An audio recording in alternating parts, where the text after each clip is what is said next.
has the ability round the wicket to take the ball away from the left-handed batsman, sort of how Jimmy Anderson likes to operate. Roach is a little bit quicker, perhaps a little bit skiddier than Anderson. And with 166 Test wickets to his name, he's forced his way into the top 10 leading Test wicket takers for West Indies. He knows what he's doing.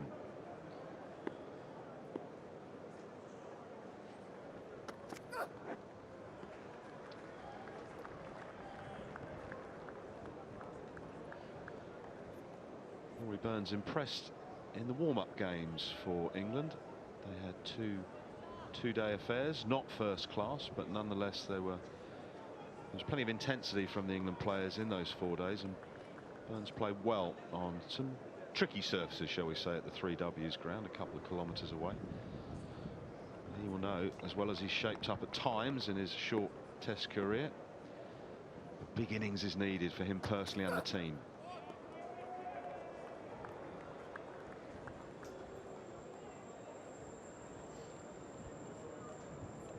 He'll naturally get the ball to go away from the left-hander Kemar Roach, but he's bowling with a pretty strong breeze that's going from the off to the leg to the left-hander. We just see that the ball is just drifting in.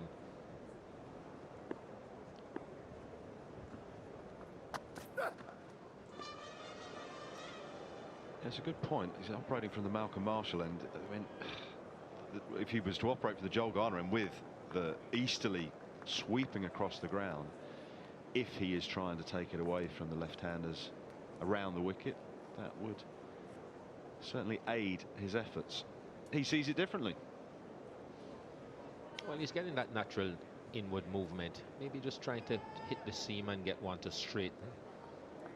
As I doubt if he'll be able to swing it against that breeze away from the left-hander.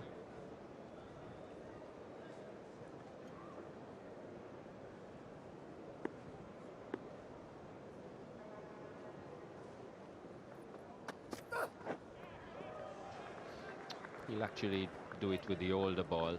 Tends to bowl the old ball a bit more effectively, Kemar Roach. Right now he's got to see if he can just keep it around that off stump, maybe get one to straighten or one to really come back off the seam.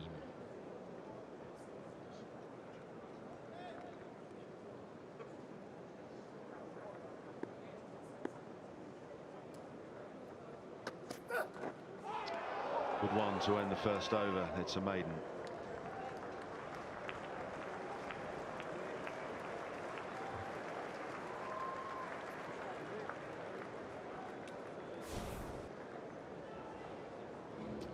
Slightly wobbly seam, and just a hint of sort of straightening on the angle from round the wicket, and that's zipped through nicely. Not a load of bounce, but more skiddy pace. Just a hint away from Burns. Yes, this will be what he'd be looking for.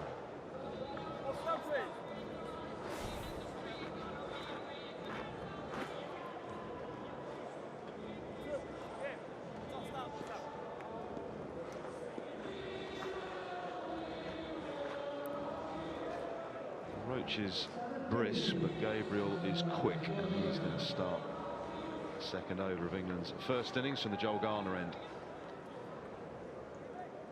Had a fantastic last few months, last couple of series. Big strapping man, and can generate excellent pace. Captain has given him 3 slips, a gully. Point is a fair way behind square. And he's round the wicket to Keaton Jennings to face his first delivery.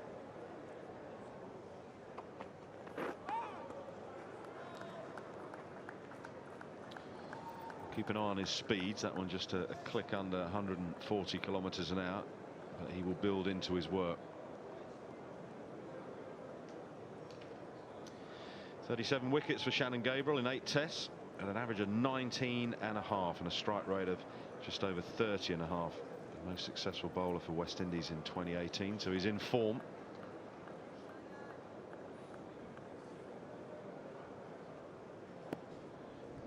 And have to say, Dues, he looks pretty fit too. Saw him last time in the UK and he looked a little trimmer here on these pictures.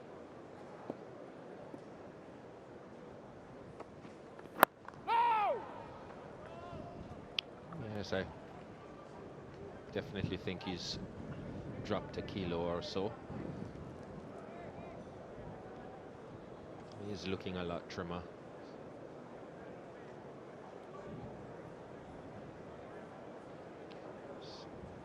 Last year, obviously a good year for him, but he did bowl quite a few more overs than you'd expect from your main strike bowler.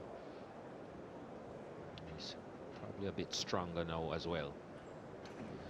Just a delay here as some of the ground staff sort out the boundary advertising boards. The sun is glinting off them. They're made of plastic, and there's a little bit of a glare, so they just laid them flat, a couple of them. Scooted out the way. Keaton Jennings is ready to face his third ball.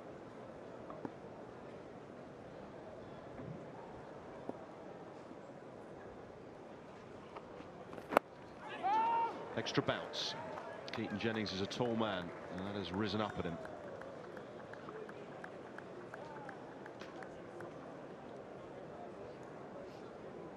There's definitely something to be had from this pitch if you're willing to bend your back. Ben Stokes proved that. Got a few deliveries to really rise from just back of a length.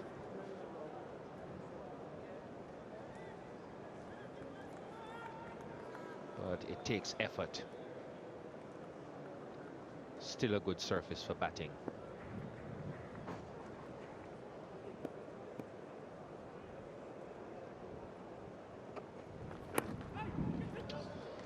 It's way down to the boundary. All eyes on Chris Gaffney, who has given it leg byes.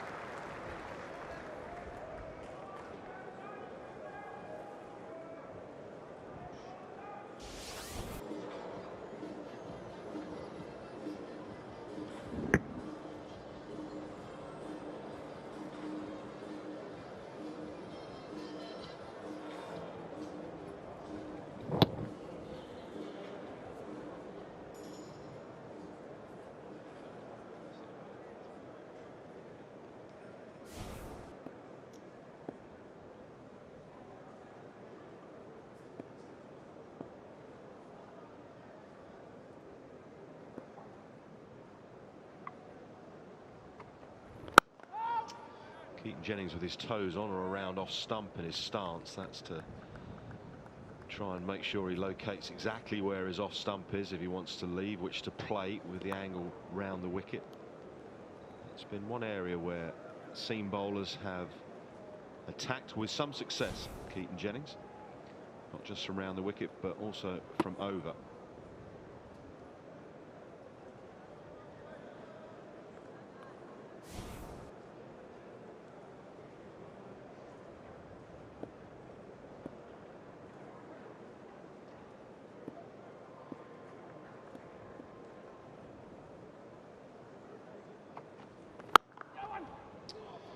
Jennings is away with a nicely judged single, and to the second, 5 without loss.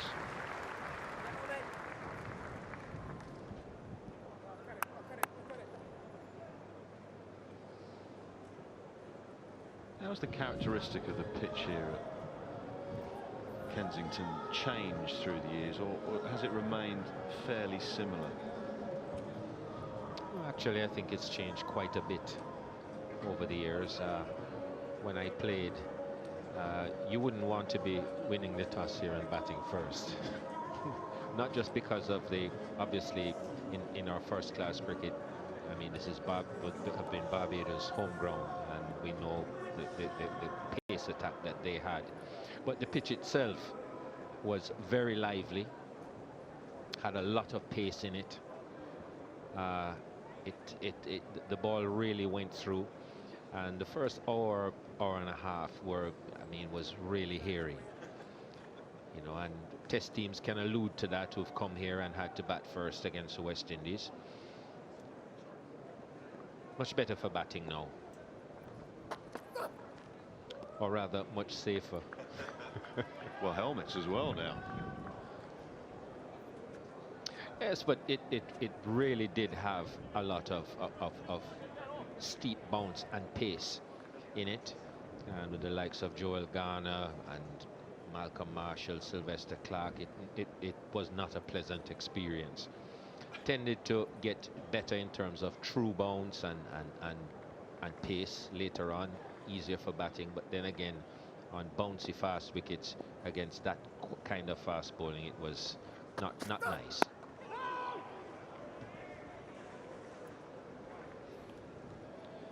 Well, you would have brought your own firepower down here as well. How far would you, what was the furthest you reckon you stood back on some of the pitches back then? Well, I think I wouldn't have gone back further anywhere else but here at Kensington Oval, because of the genuine pace and bounce that was in this pitch. Sabina Park, which had no grass on it, that was a very fast true wicket. So those two, really, you'd really be standing a good ways back. It's a nice line to Keaton Jennings. His footwork against spin can be very positive and clinical, a little bit at times laboured outside the off stump to the seam bowlers.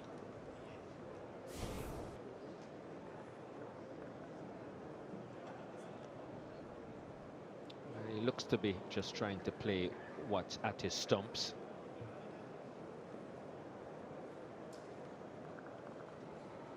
Or just has to think of maybe pitching the ball up a fraction more and trying to get that movement off the seam. Just like that. Well, that's carried through nicely to Dowrich, the keeper, took that up in front of his face.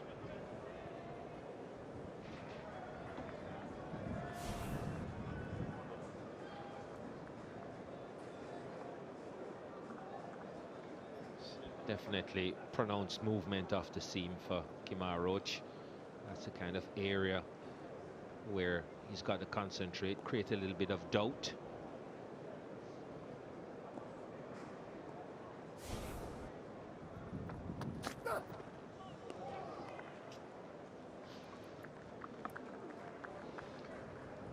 Give you an idea of the difference. The pitches I played on here, length delivery would be passing you above waist height. So it wasn't a matter of plonking your front foot down and then making the adjustment. Didn't have much time for that. Labouring on the back foot a little bit more. Is that what you're saying?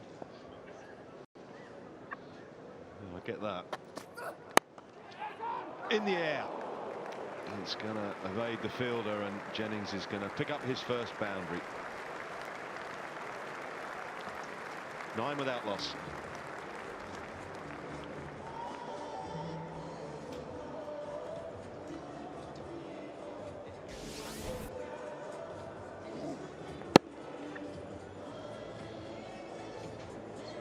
Well, it was a chance, a very tough chance. It would have been a fantastically athletic and skillful catch, and he got a hand to it. A little bit of fortune for Keaton Jennings.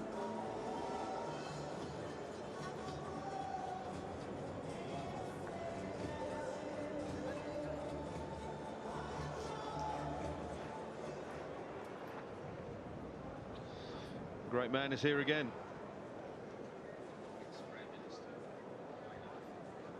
Chatting to the ex-Prime Minister.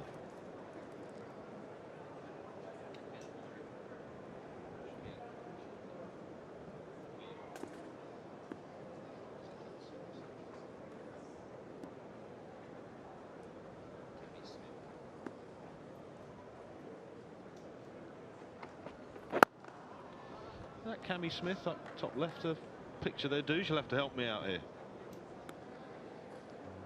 Certainly is. There he is with the cane. And to his left is William Bourne, who played in England as a professional for a while. Ex-Prime Minister Owen Arthur beside Sir Gary.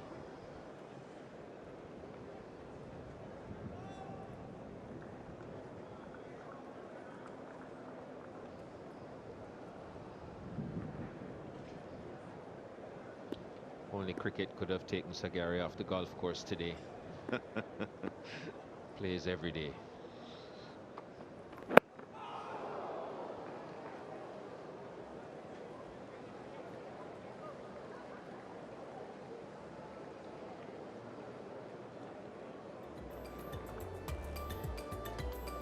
It's the headquarters of the Legends Museum. It houses photographs and memorabilia from the halcyon days of West Indies cricket. All the greats are there. There's Wes Hall, Charlie Griffith, souvenirs from historical tours.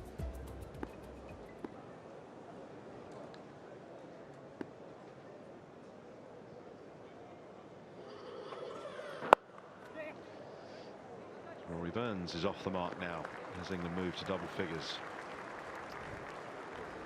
Mentioned Sagari and his love of golf. I was fortunate enough to play golf with Sagari a few years ago now at the Barbados Golf Club, and he'd had a slight problem with one of his knees, so he was slightly limping a little bit. And we got onto the first tee, and he sort of used his driver a bit like a stick to get to tee and plonked his ball down. I thought, blimey, how's he going to get round here? And as soon as he got into his stance, it was a remarkable transformation. It was like he'd gone into this athlete, and he belted it about 100 yards past me. It was extraordinary.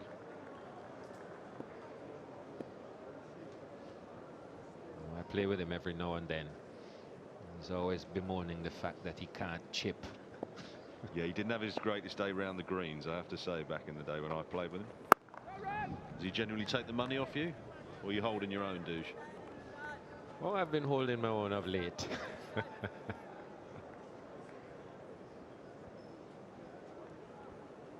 And then he complains that I don't give him enough shots. Surbiton Weeks, second from the right. 94 years old now. One of the truly great West Indian batsmen.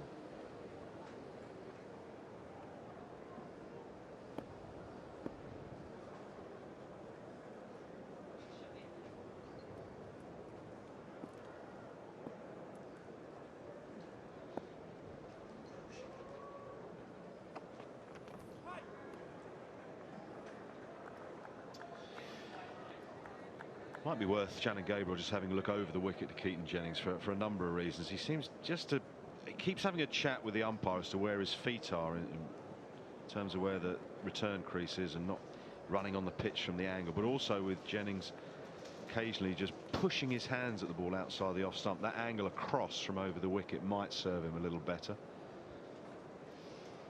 Yes, I would definitely support that.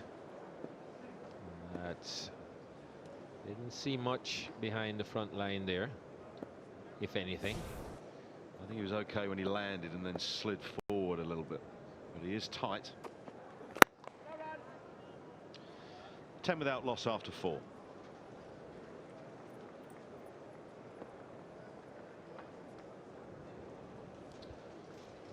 Doesn't really get a lot of movement off the seam, Shannon Gabriel. So I would really think that he should be looking to come over the wicket to the left-hander. Just try to get the ball to go away from him. Maybe just get those hands to move away from the body outside off stump. Bring those slips into play.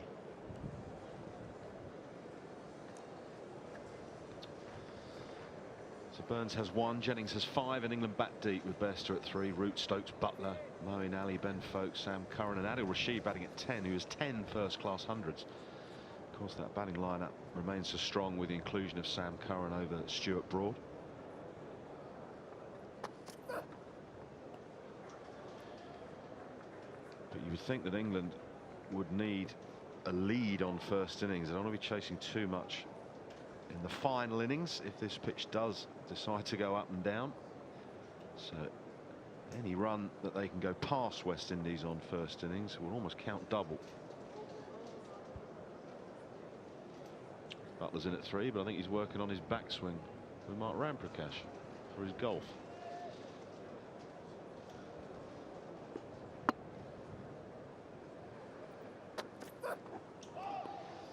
Funny how some batsmen would just want to take themselves away from the cricket when they're away. Others watch avidly what's going on, what the bowler's trying to do. Some used to sleep.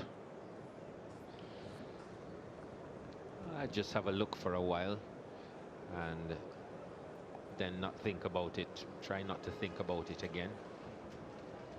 Go find something else to do. Yes.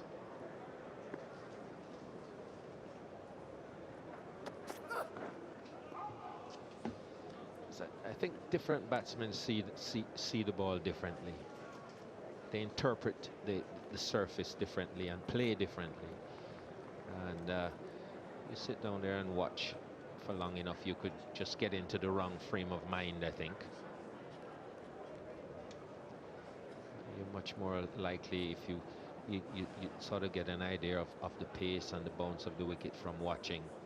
Then when you go out there, you play what you see. And not sort of try to anticipate anything which you've probably got wrong because the other batsman is playing differently from you. Didn't Sir Vivian Richards used to sleep before an innings? Yes, he didn't really watch too much, and he didn't like when he came out to bat. If you were out there, he didn't like you to tell him anything. You know, he said, "Okay, I'll deal with it," and he just go off and basically what he was saying is, "Look, I'm going to play what I see, regardless of what you tell me."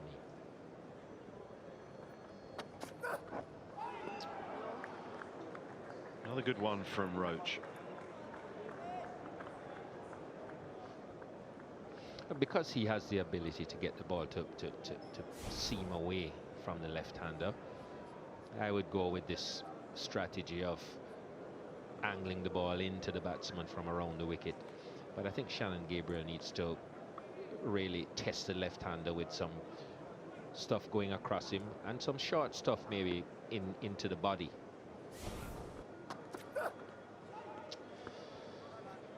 Wide delivery ends the 5th over, 10 without loss.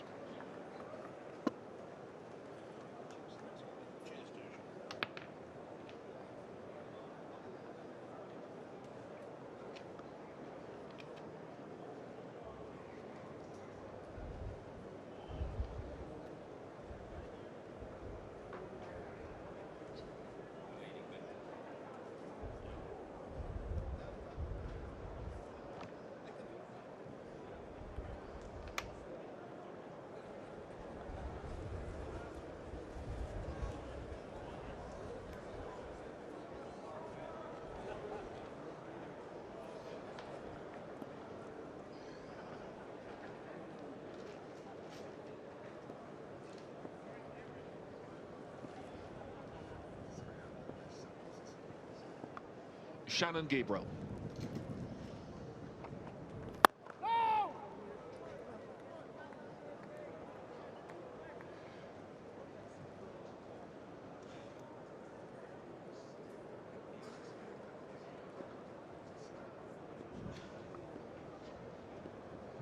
Keaton Jennings, of course, his dad played for South Africa during the years of isolation. Ray Jennings, who was out here in the Caribbean as coach of South Africa, I think it was around 2002-03. In South Africa were out here in the Caribbean. His dad was also the coach of the South African under-19 team, the only time they won the under-19 World Cup in 2014 in the UAE.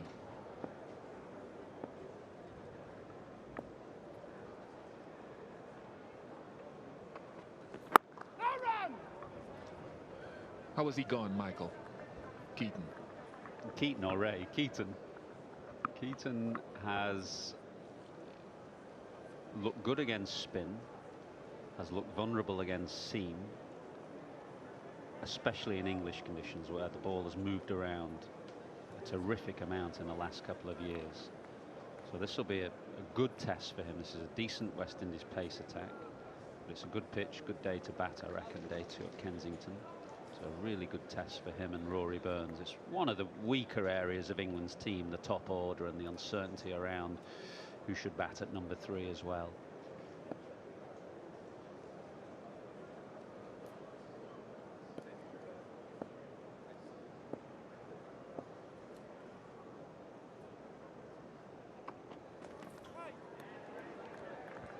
Ray was a terrific wicketkeeper by reputation.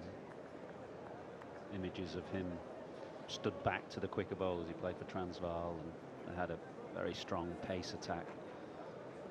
And he was a tremendously athletic and versatile wicketkeeper.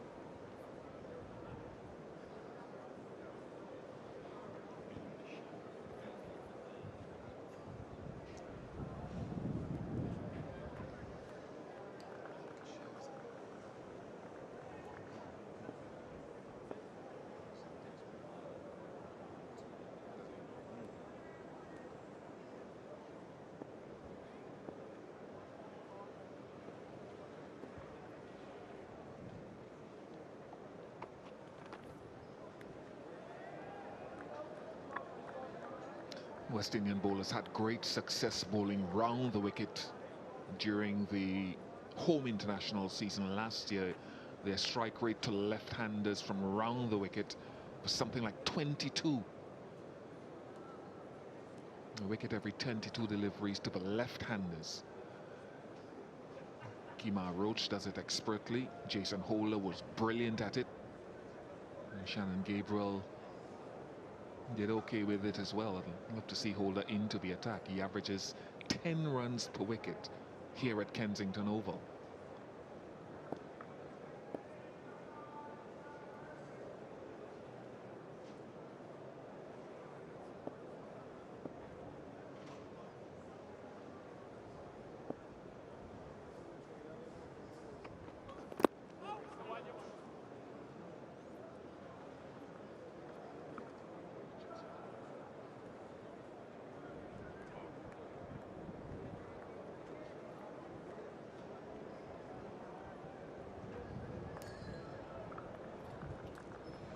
Very different challenge for Rory Burns, who came into the England side just before Christmas in Sri Lanka and faced spin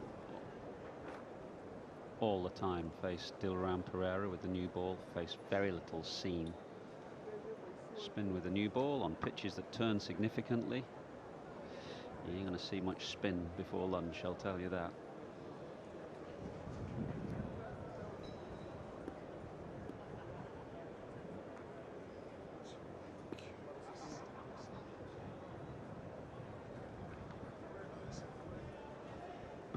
Rather curious or unique way of just there. It works for him. 11 without loss. It's just the sheer volume of runs that Burns has scored in first-class cricket. His last 4 seasons of domestic cricket, he scored over 1,000 runs for Surrey, captained them to their first championship last season. First time in how many years? 16 years. Yeah, first time since the glory days of the side led by Adam Hollyoake. So yeah, generation or thereabouts. But he was almost the last cab off the rank. England had gone through so many opening batsmen. I think since Andrew Strauss retired, they went through a dozen or so potential partners with Alistair Cook. And finally they turned to Burns, who, as you say, just through the volume of runs really that he kept racking up in county cricket, they felt as though they had to give him a go. And he has got that slightly unusual style and stance, but as you say, it's how many, not how in the end. Here's the man you referred to, Bish, who has that remarkable average at this ground.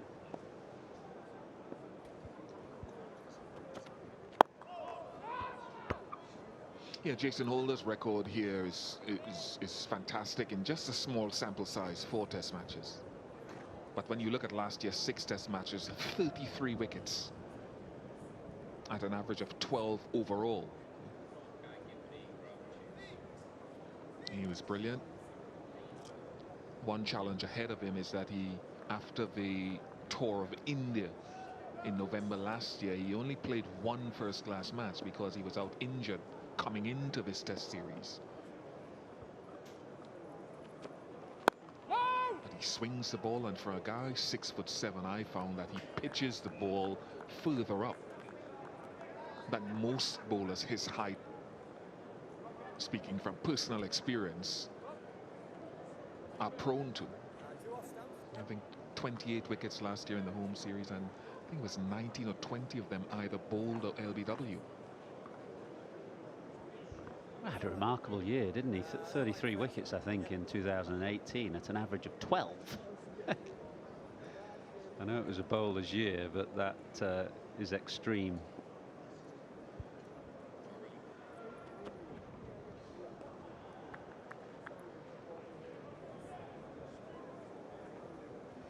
He'll be a bit more consistent than Kemar Roach.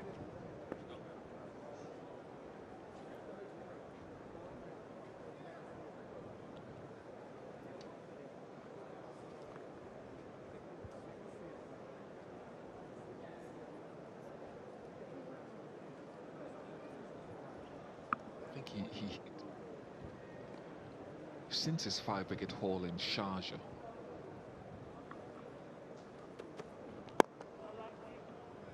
and I'm going back towards 2016, in that 2-year period, I think that's when, to me, Jason Holder started understanding more about his bowling and what needs to be done at that level.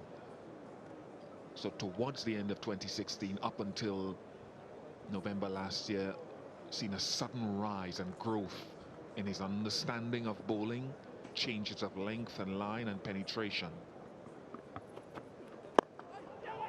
Full of length and a bit of swing again.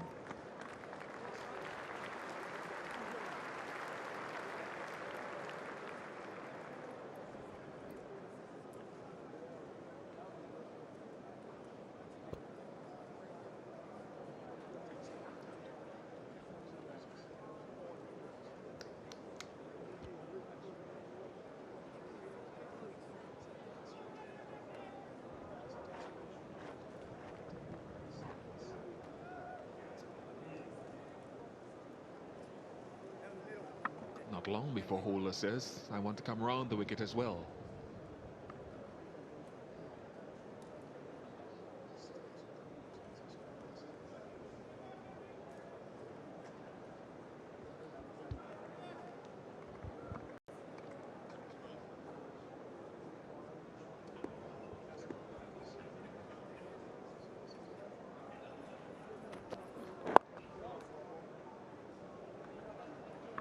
Twelve without loss.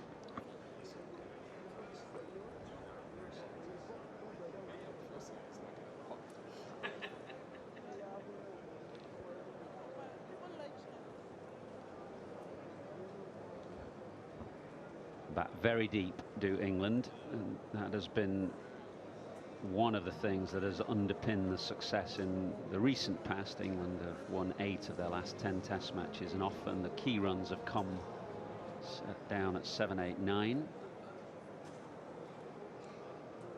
Curran is at 9. Adil Rashid has got 10 first-class hundreds. He's in at number 10. There's only Anderson, really, who doesn't present much of a threat with the bat. So a key issue, Bish, might be about West Indies' fitness with that long batting lineup, and if they try and take these West Indies bowlers into their 3rd and 4th spells, how fit are they?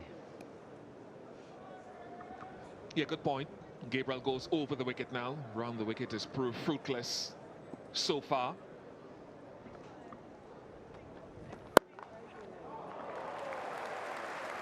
Short wide 4.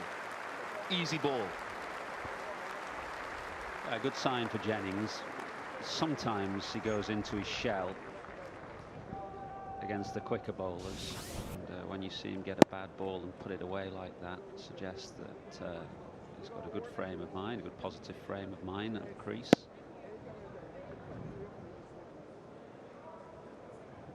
He doesn't pick up his bat particularly high, Keaton Jennings, which may present an issue on these, if the pitches were of a traditional kind here in the Caribbean that offered pace and bounce.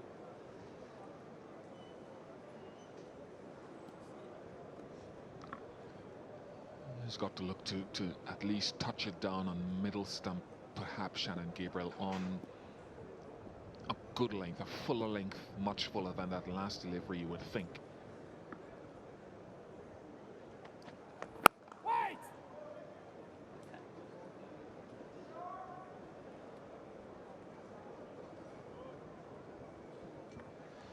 said that Holder would be more consistent than Roach, or at least I thought he would. I thought Roach didn't get it quite right today from round the wicket. He is a threat to left-handers from round the wicket because of that ability to take it away to the slips from the angle. You can see how many balls were so wide there that the left-handers really didn't have to play at. He struggled to get his line right. Gabriel's 2 deliveries over the wicket have convinced him to return to round the wicket.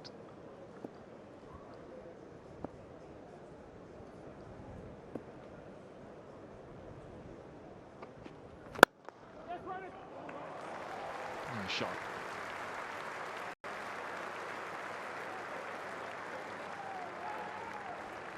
May just be an over that convinces Jason Holder to give Alzari Joseph an over or 2 before the interval. And what's his form with the injury, Bish? He's coming back from a stress fracture or a stress reaction. I mean, they're 2 different things, aren't they? One, it presages a stress fracture. And, I mean, he must be fully fit, obviously, given that he's played here.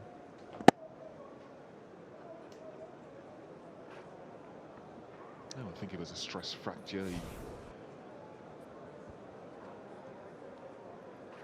had very little impact for a few months, obviously, while he was rehabilitating. Went to New Zealand, didn't feature there, and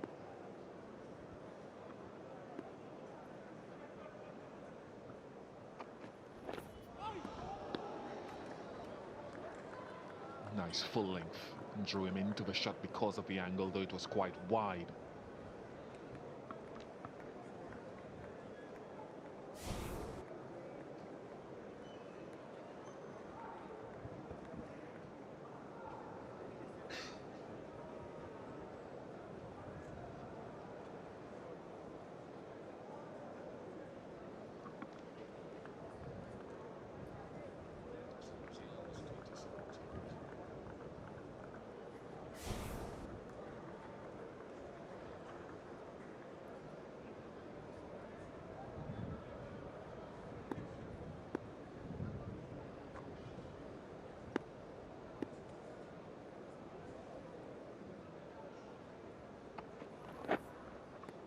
Yeah, Joseph had to leave that tour of New Zealand and back end of 2017 rehabilitating. I think he was either selected or in the frame to go to India late last year.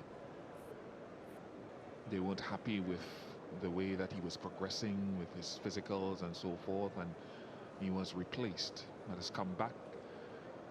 Your domestic cricket this season, I think he has something like 14 or 15 wickets, swinging the ball, bowling at a decent clip.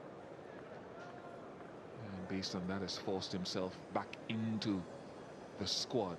Very talented, whippy action, good seam positions, and along with Shimron Hetmeyer, critical to that under-19 World Cup victory, and good to see them having elevated their game.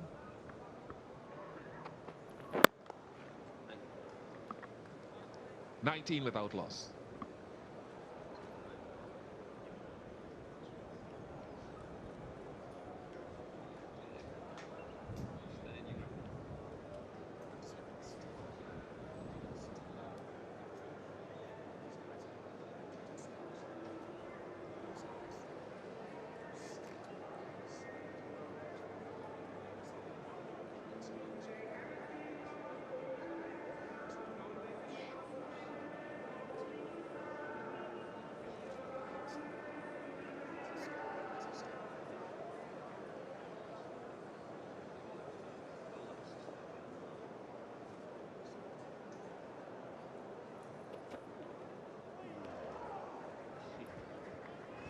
Never quite sure sometimes with Keaton Jennings whether he's playing at the ball, whether he's just drawing the bat inside the line of the ball.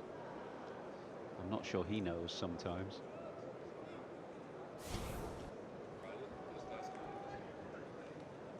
I reckon he's played at that and just withdrawn the bat afterwards.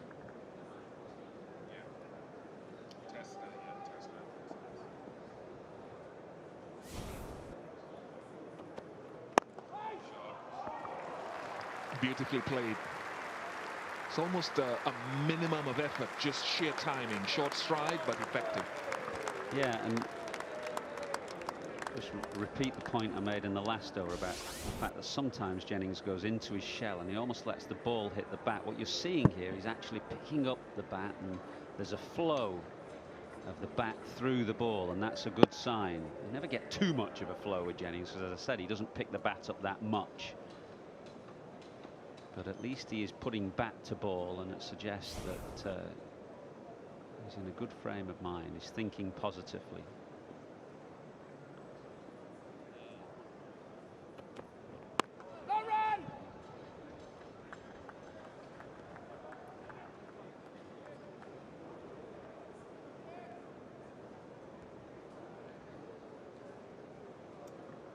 It's a first-class average that you think about. Some high-level players of the past would have been averaging mid-40s, high 40s. Someone like a Joe Root over 50.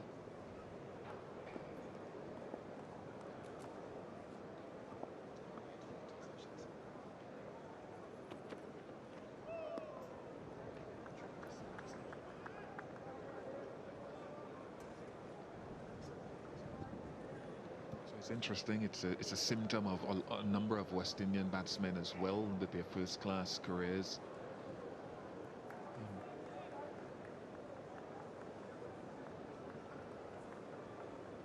It's really deep batting lineup. Adil Rashid, 10 first-class hundreds, as Michael said before.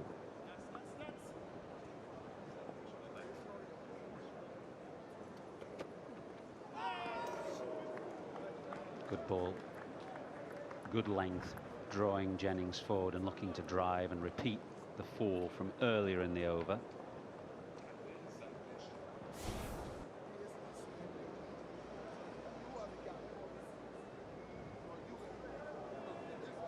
Just a fraction shorter than that 4-ball, that drive ball.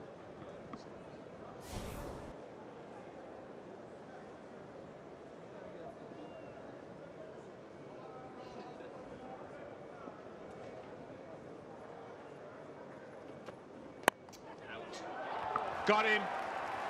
Jason Holder at work again. He loves this ground. And another drive ball spliced into the slip region.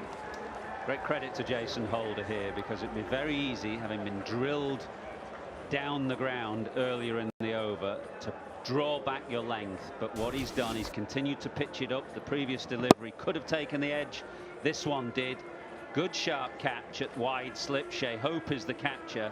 Well done, Jason Holder, for keeping the ball on a drivable length and encouraging Jennings to drive. Gives West Indies their first wicket. Jennings gone for 17, England 23 for 1.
Johnny Bairstow back at 3 again, got that 100 in Sri Lanka at that number 3 position.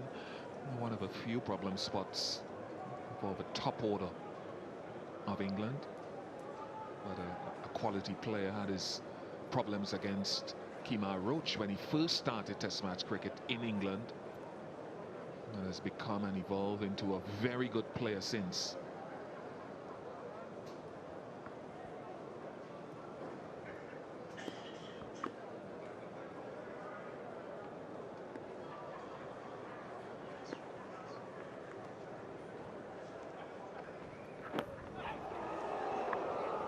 stopped.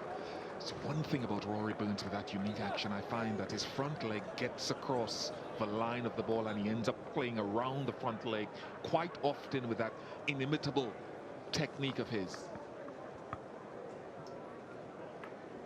Yes, you're right. He does get that foot across, but he is quite light on his feet. And what I mean by that is, although he plants his foot, it's not a heavily planted foot, and he can withdraw it. This will be a good test for Bairstow, who, to get back into the team in Sri Lanka, had to give up the gloves and accept the challenge of batting at first drop at number 3. Scored a very emotional 100 down there the last time we saw him in Test cricket. But a different challenge here.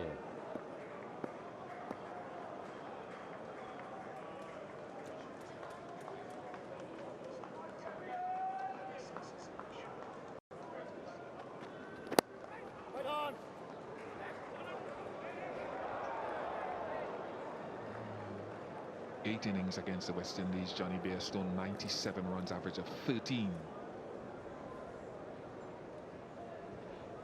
Just go back to the wicket of Keaton Jennings. Sliced it to gully.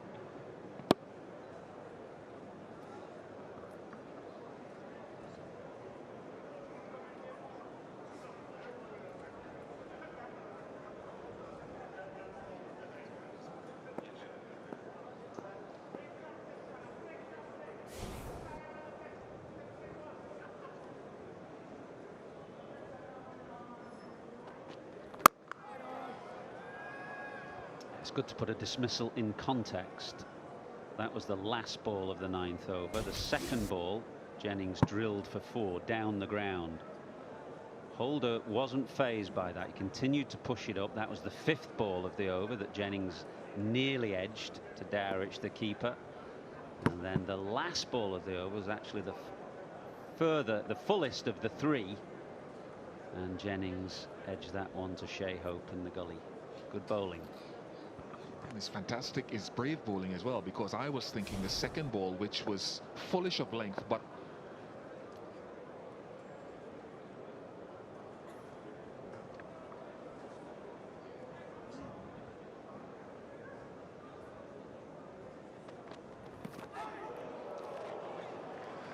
goodness gracious. Byes given, but I think poor Shane Dowrich had no chance really of putting a glove on it. Well, I was watching Shane Dowrich there. As the ball flashed past him, he dived. He immediately sprung up and looked to the umpire, just waiting to see what the call would be. Because as you say, Bish, he had absolutely no chance of stopping that ball. But byes were given because the ball swung actually after it passed Bairstow. So the umpire wasn't going to give a wide.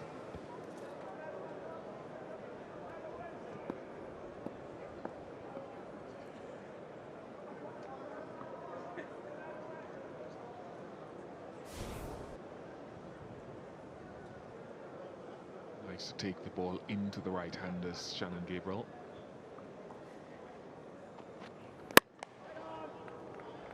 You know, saying it's brave bowling from Holder, because when I looked at those sequence of deliveries, I think we all would have said lovely shot for the 4 ball.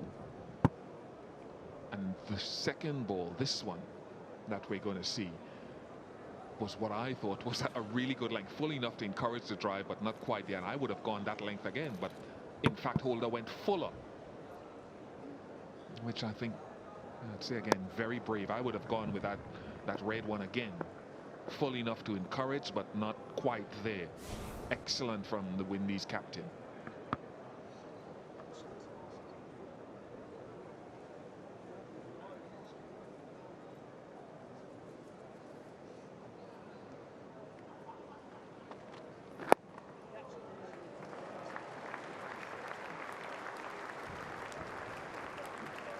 .29 for 1.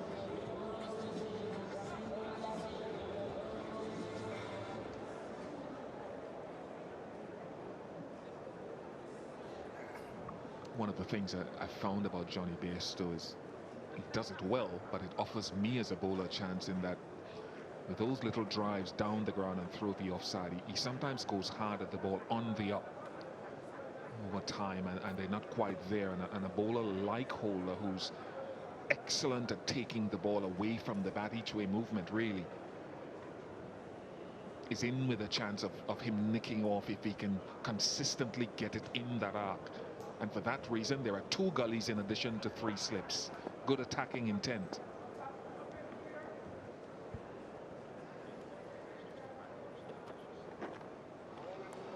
Yeah, looking at the field, it's fairly clear that Holder is going to try and bowl at Bairstow as he did at Jennings. He's got all those catches that you mentioned, the 3 slips and 2 gullies.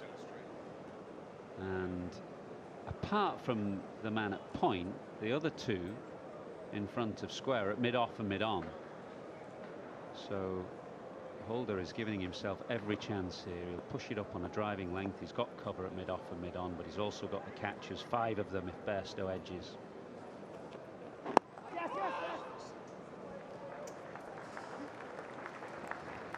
Put yourself at the back of the class, Jason, for that.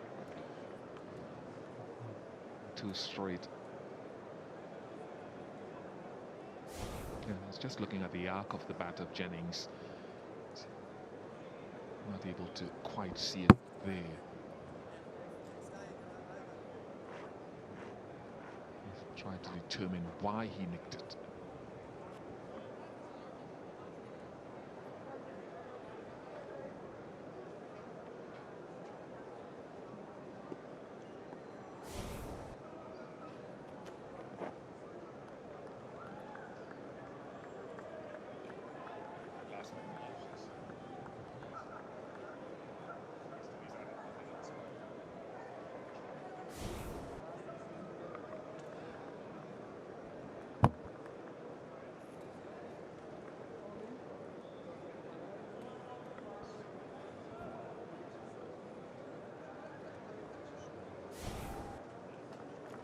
Just looked as though the bat initially started coming down in the proper arc to get it just to the offside. And unless my eyes deceive me, the bat just straightened up to more down the line as it got close to contact, as opposed to going through towards, let's say, mid-off. Yes, on the angle and on the line, you'd think he'd be hitting that actually where he hit the boundary earlier in the over, through mid-off or wide of mid-off, and then, as you say, it just looks at the end like he's trying to hit it through, back past Holder through mid-on or between the stumps and mid-on. He didn't much like it though. He left with a swish of the bat around the stumps.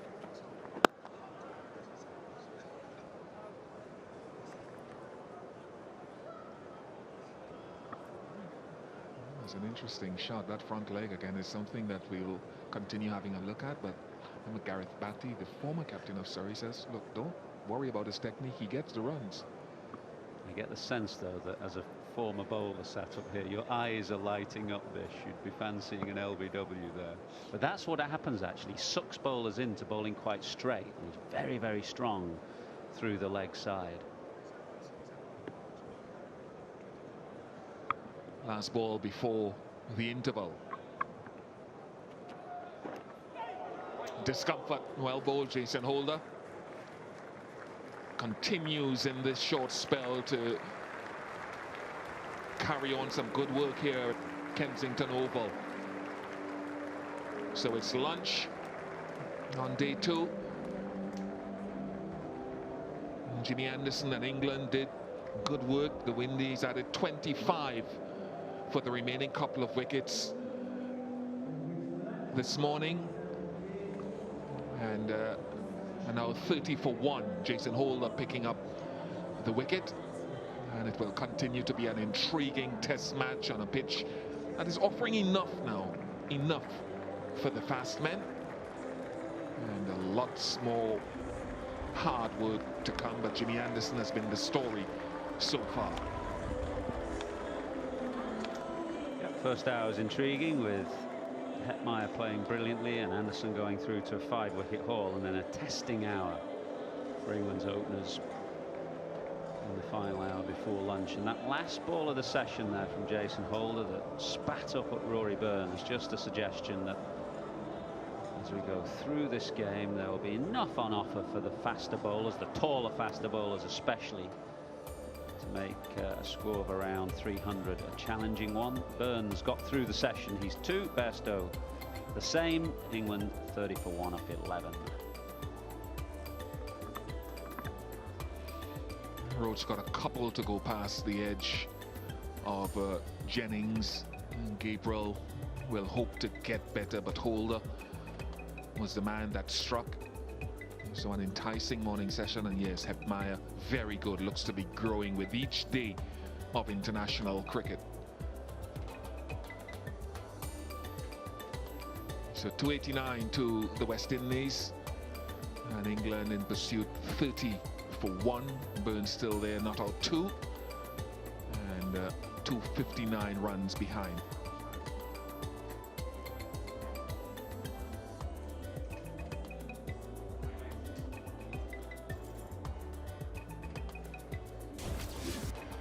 Highlights of the first session, Hetmyer was on the go. That was a lovely shot, probably the shot of the morning, if not the shot of the innings for the Windies. A little bit of fortune as they went wide to him, but was very positive. There was a decision given against Hetmyer, which he rightly reviewed and overturned. Good use of the technology. But at age 22, learning to understand to bat with the lower order, of which Joseph was a part, who hung around quite nicely to help Hetmyer before he went finally caught by folks. And Jimmy Anderson, his second 5-wicket haul here in the Caribbean. An outstanding career. A little bit of fortune to start England's innings from Jennings, who middled 1 or 2 as he got into stride, but the stride wasn't good enough because he nicked 1 off the bowling of the impressive Jason Holder.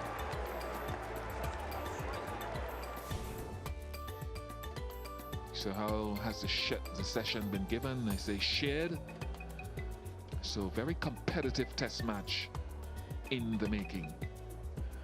We'll take a break, have some lunch. Hope you will do as well. And please rejoin us in about 35 minutes from now for more action here at Kensington Oval.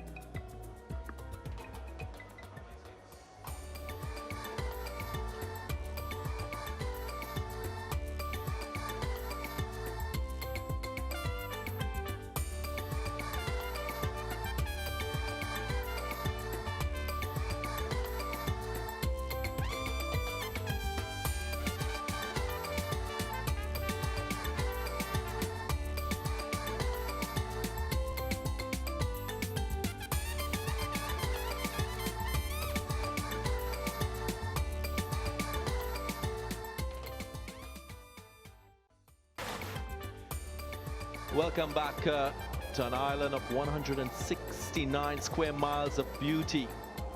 It's Barbados, more particularly at the Kensington Oval for this, the first test between the Windies and England, as we approach the post-lunch session on day 2.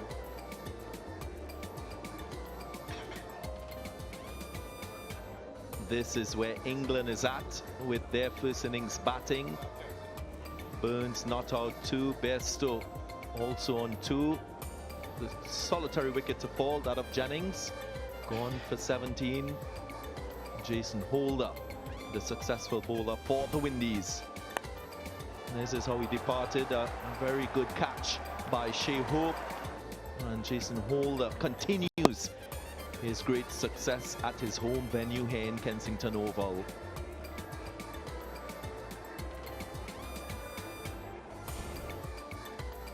Lovely blue skies.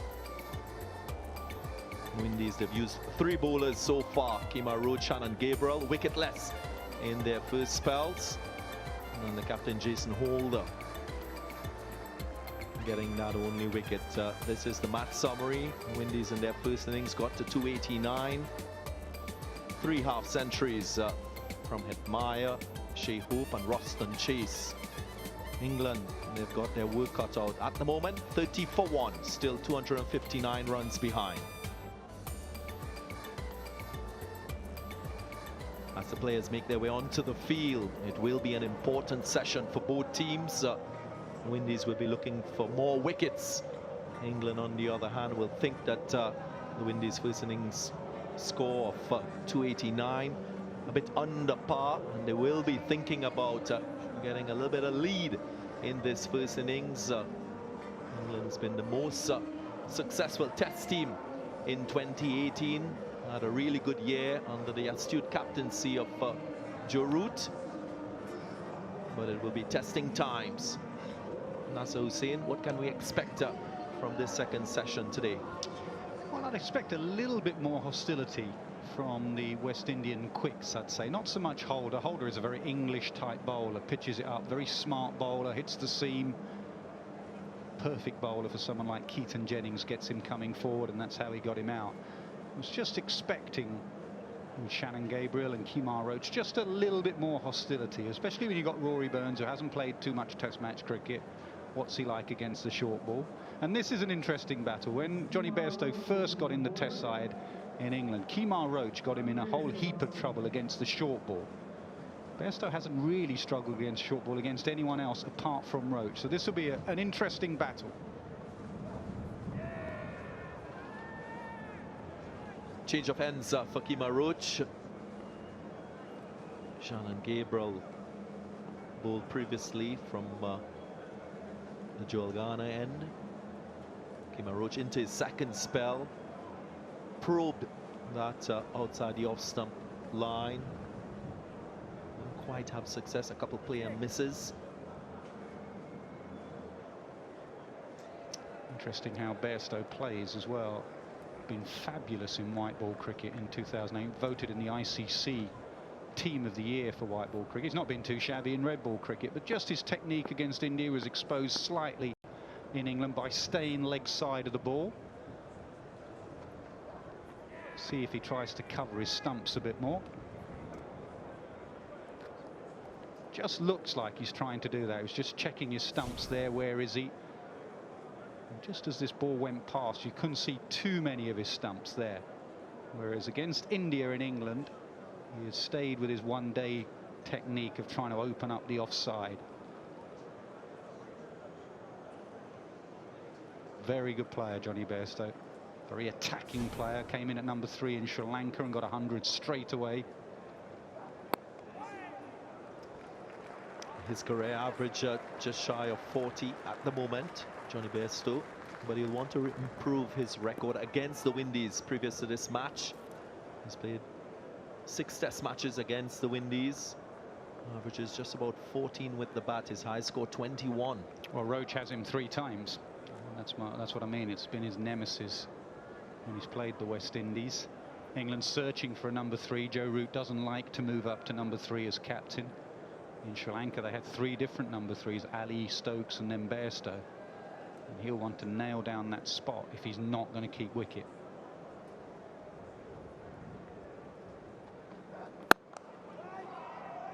Punch down the ground, mid-off, gets half a hand on it, and will probably stop it going away for 4. Bairstow's always been quick between the wickets.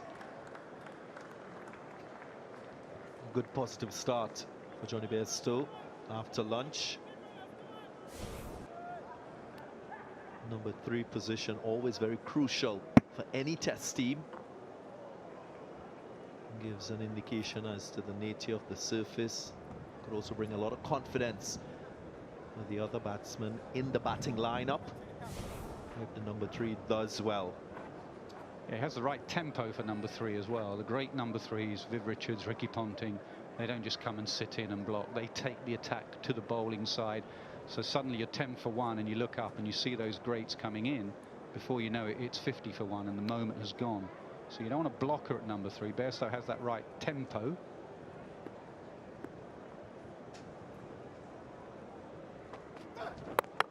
Oh, he's dragged that on. He's dragged that on. And the change of ends has worked for Roach. And Burns goes straight after lunch. I'm really interested in seeing this dismissal again, because I think he covered the line of the ball nicely. It was the angle of the bat that allowed the ball to roll on to the stumps. Just have a look. On the off-stump line, maybe he played it a little too late. And this just rolled on to the off-stump. Wicket for Kemar Roach. The Windies will be happy with this nonetheless, and you would say it's a soft dismissal. Rory Burns gone for 2. Early breakthrough for the Windies after lunch is 35 for 2.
England have done a lot of good things in Test match cricket of late, but they often find themselves 20 for 2, 30 for 2, and their skipper walks in when they're in trouble. When you're averaging over 50, he's not a bad man to have come in a mini crisis.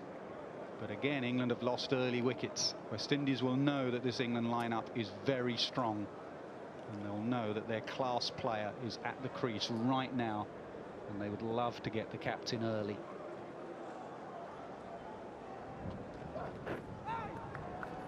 Good start from Roach just after lunch, 35 for 2.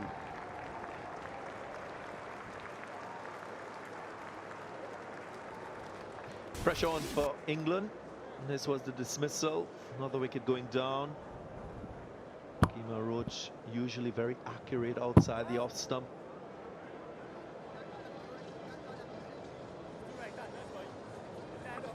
You're right, he didn't do a lot wrong there, Rory Burns. That's why he looked as if he was so unlucky looking back at his stumps. Just a fraction late on it. And he wanted to play it late, just not that late onto his stumps. 2 Yorkies at the crease. It's a long lineup. Look at that. Stokes, Butler, Moeen, Folkes, Curran, Rashid. Rashid with 10 first-class hundreds coming in at number 10. This is where England's strengths are. Talking of strengths, Jason Holder on this ground has been phenomenal. Jason Holder in 2018, phenomenal.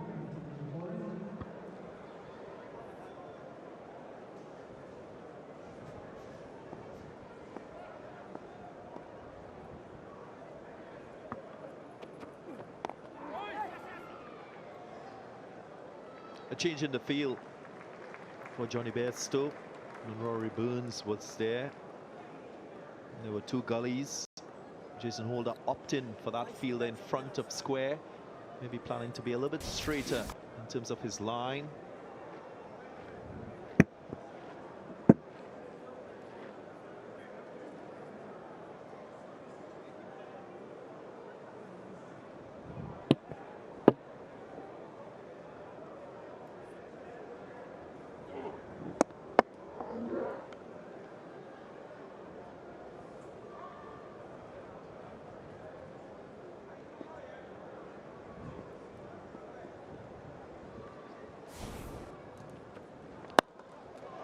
The mark. I don't think that would be a boundary. The outfield's quick. It is quick, yes. It will go away for 4. Beautiful timing from Joe Root. No wonder he averages over 50 with the bat, Joe Root. Just have a look at this shot. He doesn't try to hit it too hard. He's aware the ball is moving away from him, so he opens the blade to get it more to cover than extra cover. Nice hands as well, good follow through.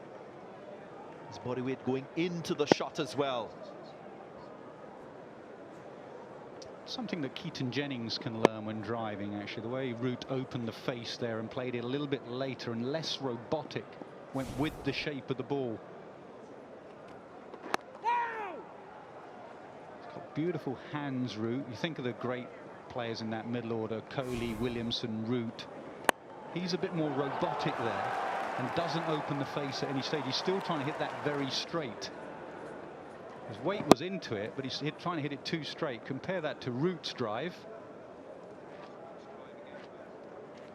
Root just played it a fraction later and opened the face.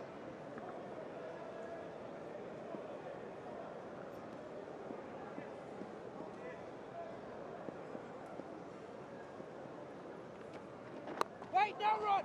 2 and 2 they have for Joe Root. 2 slips, 2 gullies, because he likes that run-down shot. Again, very similar to Kane Williamson, who gets a lot of runs in that area. Let's have a look at that Root drive again, and opening the face of the bat, going with the shape. Just 2 fingers on the bat in that bottom hand. Look how strong that bat's bottom still hand. coming straight, yeah.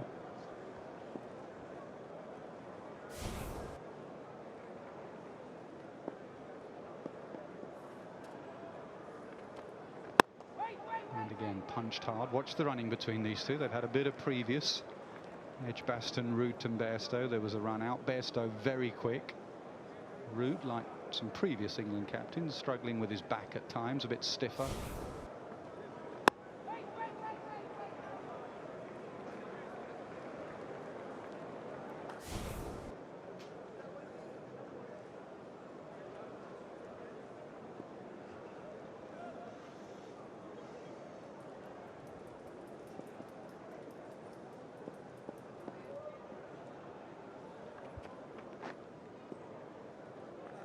From the over, 40 for 2.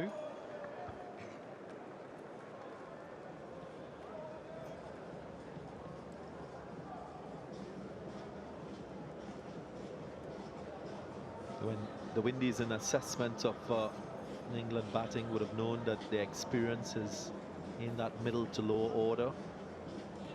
2 fairly inexperienced openers for England.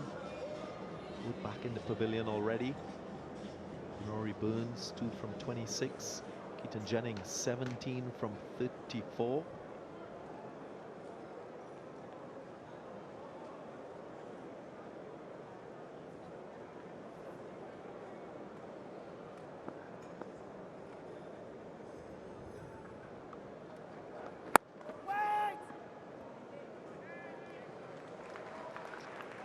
Now look at the 2 teams and their batting lineups.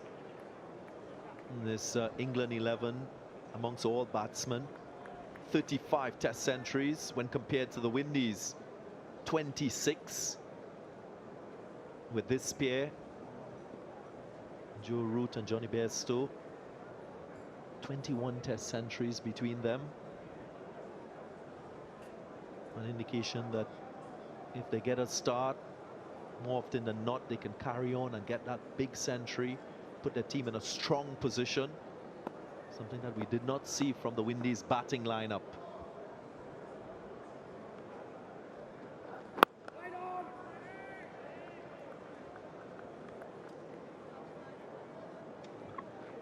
More signs from Johnny Bairstow that he has just altered his technique. Must be difficult when you play all forms of the game to go from one to the other, but right in behind this. In a white ball game, he'd be slightly leg side and he'd show you his off stump. Remember, next summer England have an Ashes and a World Cup, and Bairstow will want to feature in both of those. That is spot on, perfect, right in behind it. That's a good nut. Sometimes as a batsman as well, at the start of the innings, you try to get behind the line of the ball, and maybe on those deliveries that are on off stump and within the off stump, you tend to want to leave deliveries outside the off stump, get a start, get accustomed to the pace, the conditions, and then maybe move a little bit to leg side to free your arms more when you're set and you're looking to score. Didn't follow it, that was the key, just held the line of the bat. That was a pretty good seed, that, from Roach. Slightly wide of the crease, but dispatched. And no doubts about that one. That will be four. Over pitch delivery from Kemar Roach. He's maybe searching for Johnny Bairstow, and his weight being on the back foot as against the front foot. He was ready for it. Good hands, good transfer of the weight going forward. And gets the result.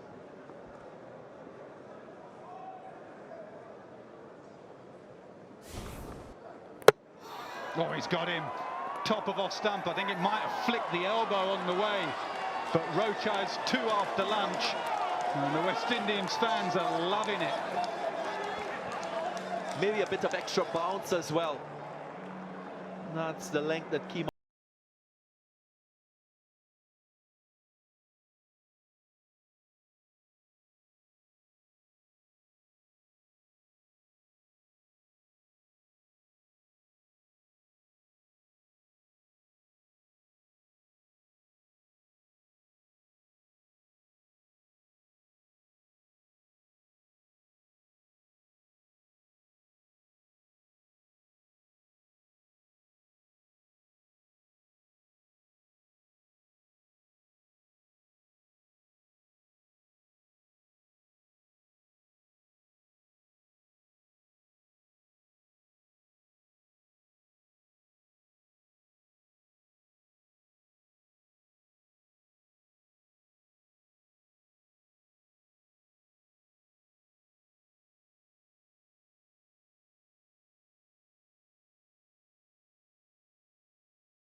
It's going to be down to that strong England middle order again. Ben Stokes comes in at number 5. Kemar Roach is on fire here.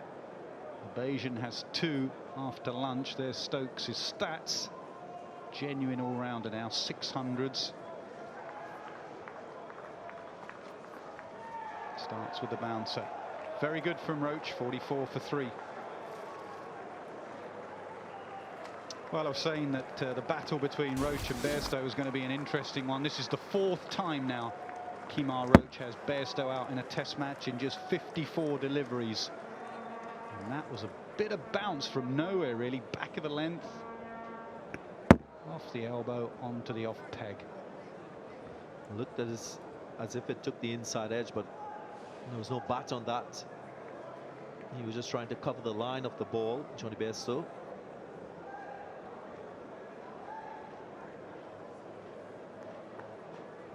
Still celebrating that Kemar Roach wicket. Local fans here supporting their local player, Kemar Roach from Barbados.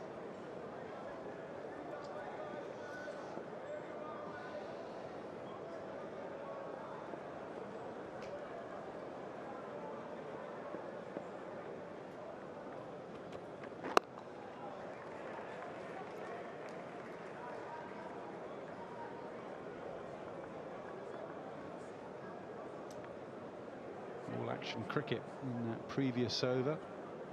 Even contest, really. Roach bowled him a beauty. Roach wasn't afraid of pitching it up. Bairstow went back at him with a boundary, and then Roach came back with the best response, getting him out.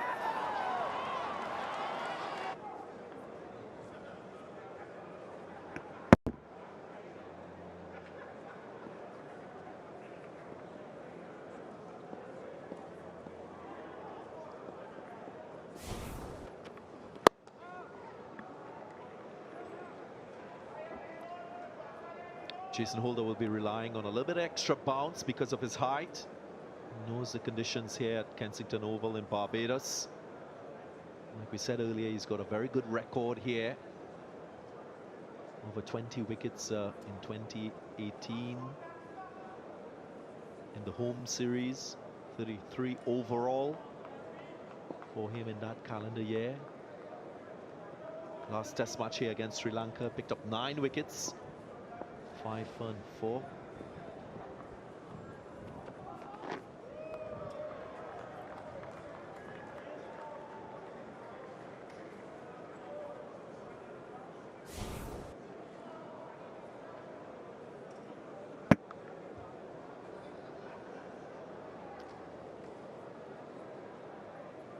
That was the boundary. He wasn't amused with that one. Probably the England fans behind him giving him a bit of stick. And after the wicket, he gave it back to the England fans and some. Celebrated with his mate and just said, there you go.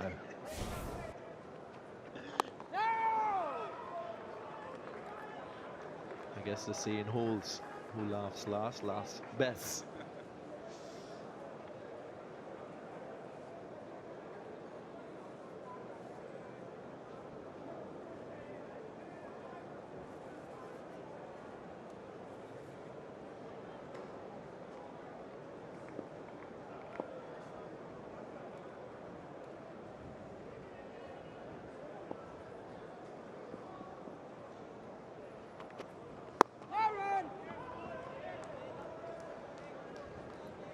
What Jason Holder also does, he's able to restrict run scoring. He's got a very good average at this venue, just about 10. So it builds pressure and adds value to the bowler at the other end. Teams are not capable of scoring against Jason Holder in quick time, so he contributes towards wickets falling on the other end as well.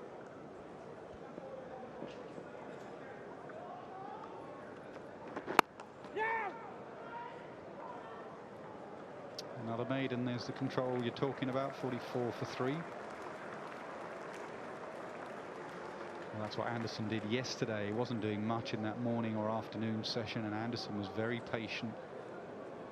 I think he had something like 13 overs for 6 runs, 14 overs for 14. And then later in the day, he came back at the West Indies. The Windies have early success here, but they will know this England lineup is long. This is where England start to bat.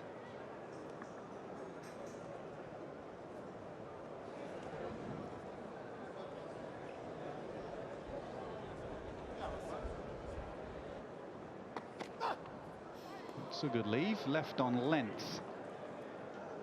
Trusting the bounce there, Ben Stokes.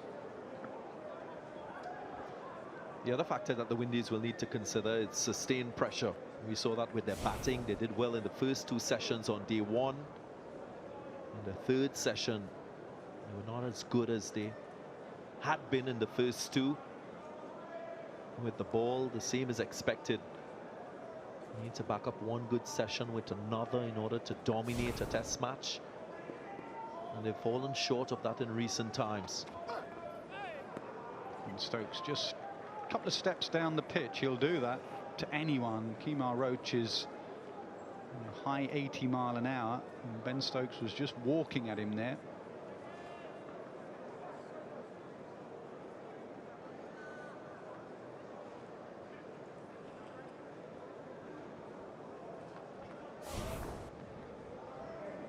A little shimmy down the pitch, movement there as well. Using that breeze that Stokes himself used very well in the Windies innings. And again.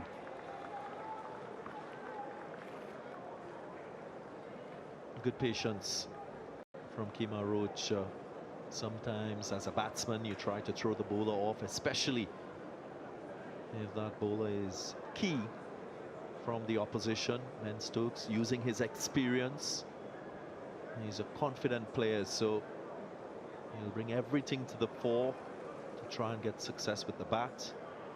Josh Butler, another key member of this England batting lineup. Again, trusting the bounce. There are certain parts of the world you wouldn't leave that. Barbados you can.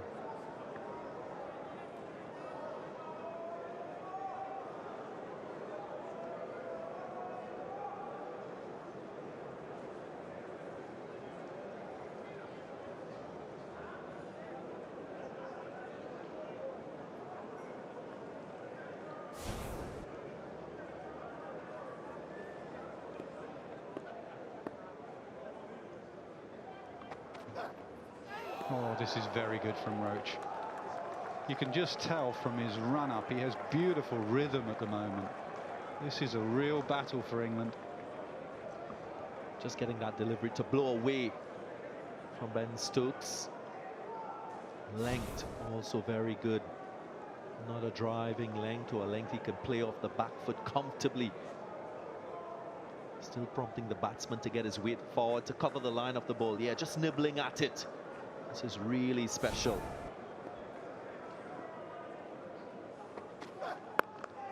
Yeah, superb over from Roach. Really good. 44 for 3.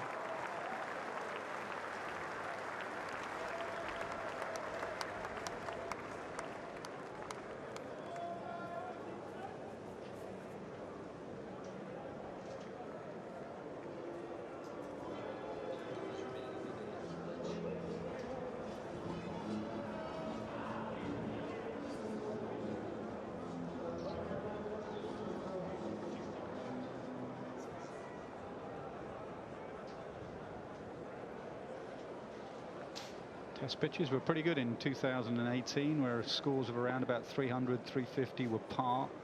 This one looks a similar sort of surface, 300 a par score, maybe a few more if you get in.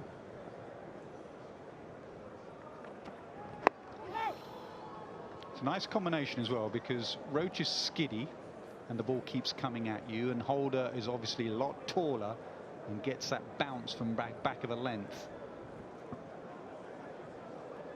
It's his accuracy as well.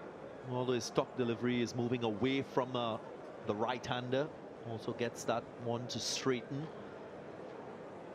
So most players would be thinking about that delivery when they just come to the crease. Just wondering if he can get a short leg in with his bounce, and England trying to get forward. Oh, close, very close. Given. Root has a word with Stokes. The only thing is height and Holder's bounce that he's getting.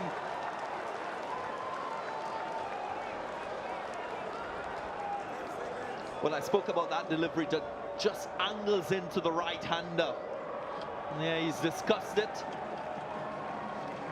Jason Holder, very confident.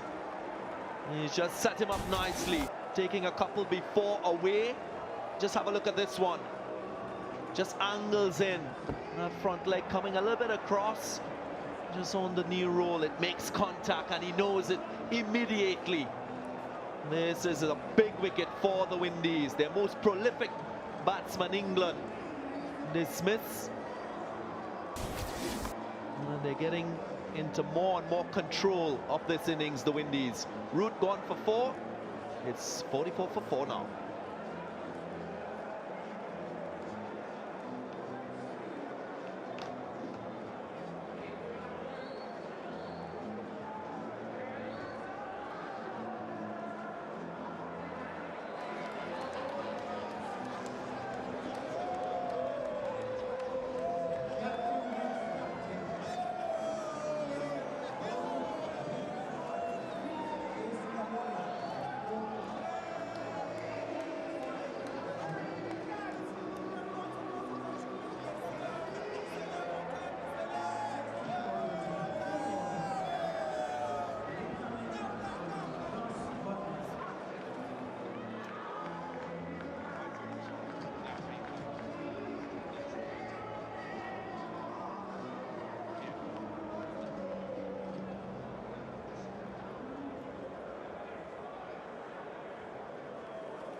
England in real trouble here in Bridgetown. All the 4s, 44 for 4, and their captain has gone for 4 as well.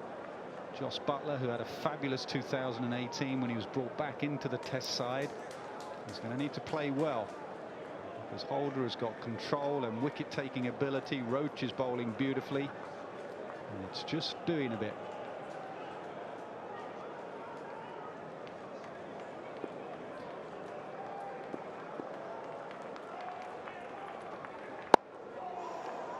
Full to start with.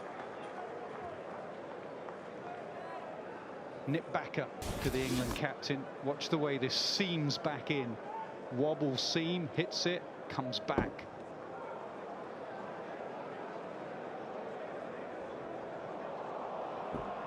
thought about reviewing it. Luckily they didn't.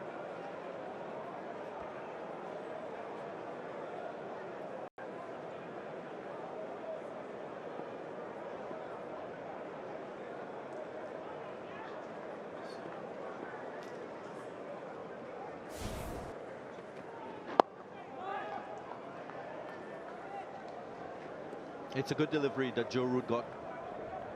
Dismissed him. Sometimes as a batsman you're covering the line of the ball, and especially if the bowler takes the ball away from you, you could play down the wrong line, and that is what Joe Root did. He was probably expecting this one to just move away, but nowhere close to that one. Yeah, she was very shocked, very surprised.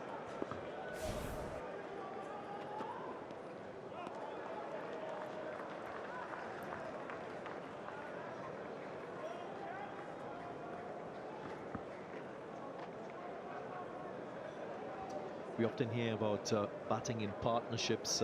This is a really good example of bowling in partnership as well. Kemar Roach has been excellent.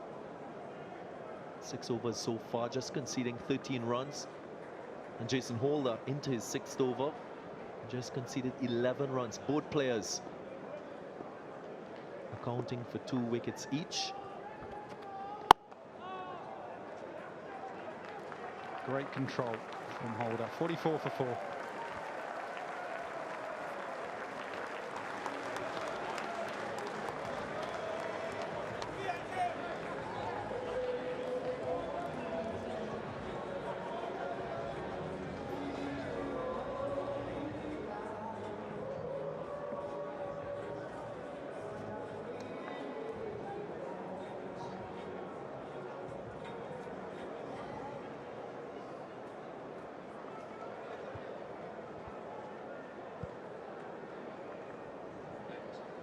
Hot work. It's a wicket's day.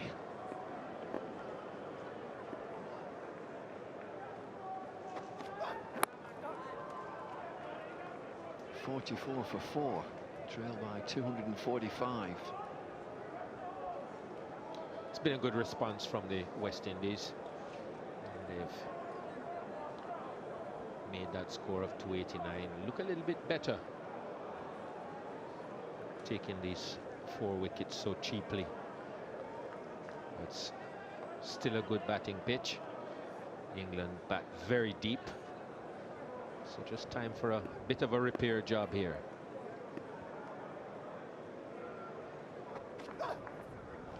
But what they usually do is try and counter-attack. I think this is a good attack for the West Indies. There's a little bit of pace and some accuracy. Bit of bad luck for Rory Burns again. Played on, and Johnny Bairstow from under the elbow. Bit of extra bounce.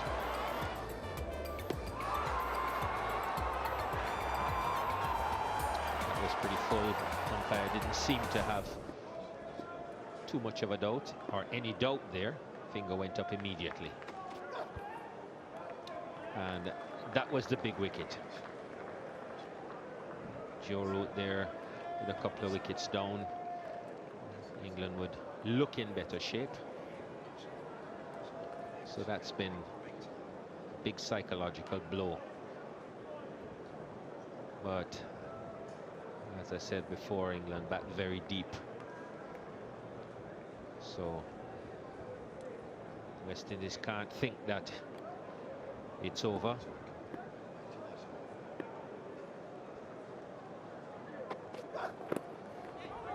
It's come off the pad.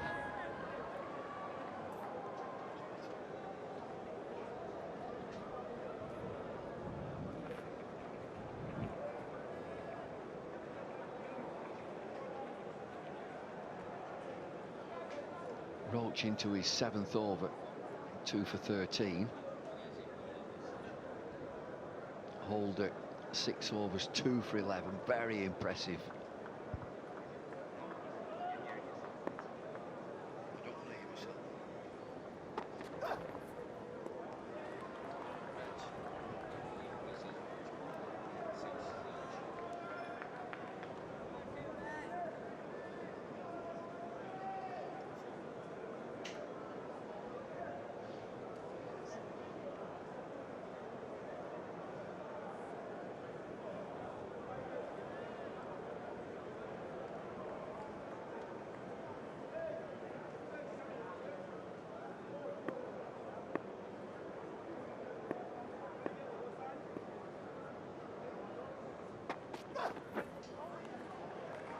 Nice carry.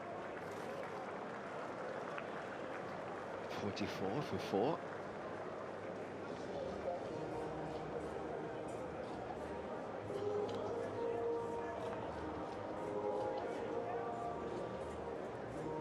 Started with Keaton Jennings.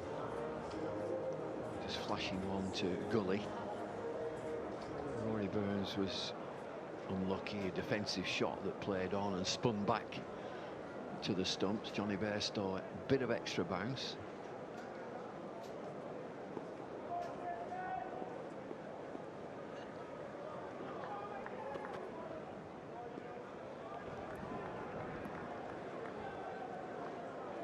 Real intrigue is that Jason Holder is about the same pace as Sam Curran, exactly the same pace, but he's a foot taller. Just that natural bounce, but for a big man, he's bowling a full length. He gets it right up towards the batsman, and he will do at this 127 Ks.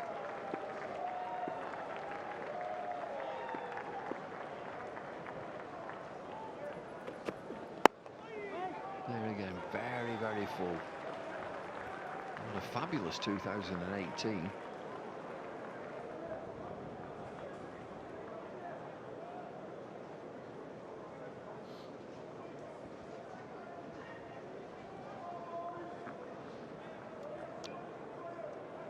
And there's evidence of it. So many deliveries landing in that good length area, and those 3 wickets, all to well pitched up deliveries.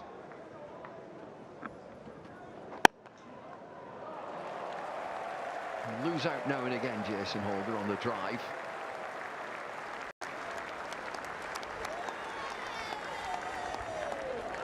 And that's always going to happen at his pace. He's got to pitch the ball up, and every now and then you're going to get a bit full, and you'll get driven. Joss Buttler, excellent timer of the cricket ball. Probably the best timer of the cricket ball in this England team. He's not going to miss out on those.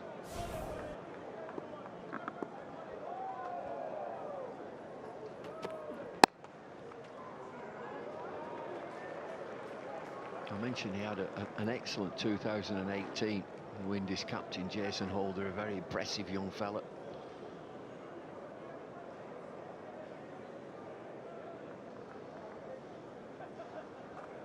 .35 wickets at 12s, 4 5 for a 10 for.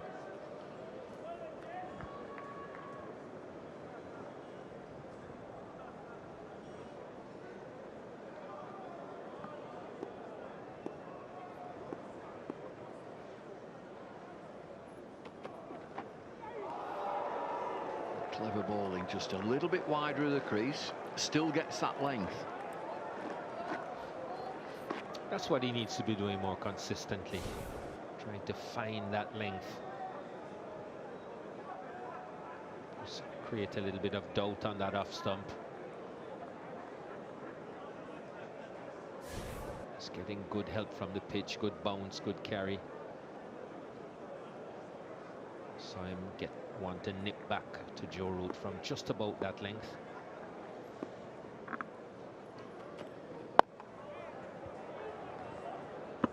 .48 for 4.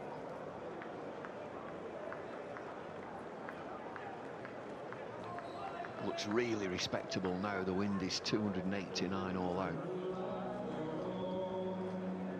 They were 240 for 4. England got to work with the second new ball. Caused a problem. Hetmeyer was 81 in the outstanding innings, but Hope and Chase and Campbell got starts.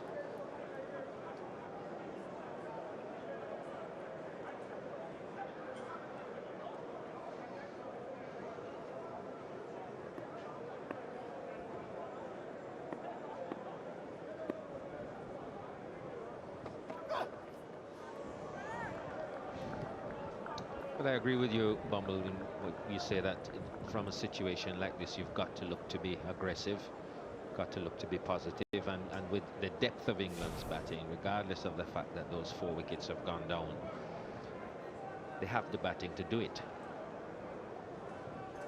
Well, in recent times, they've been winning Test matches. This is pretty tight, but this is how it is. 40 for 4, 50 for 4, but they somehow get out of it. Now, can they do it against this attack? It's an all-pace attack. You might get a little bit of spin from Roston Chase. I saw him, very tall lad, batsman, ball some off-spin. They'll just keep coming. Moeen Ali and Ben Foakes, a real impact when he played in Sri Lanka. I think Rashid at number 10 has got 10 first-class centuries. Then there's Jimmy Anderson averaging 9. He keeps running out of partners.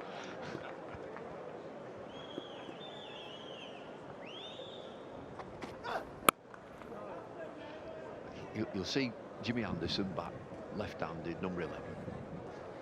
You want to see him hit a golf ball, right-handed. I've never plucked up courage to say to him, Jim, do you not think you're a right-handed batter? He hits a golf ball beautifully. Low handicap player, don't play very much. I played with him 2 or 3 days ago, him on screen.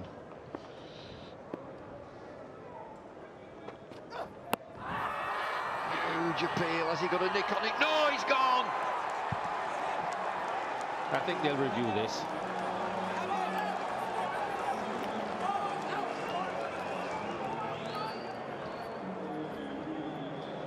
TV umpire to break.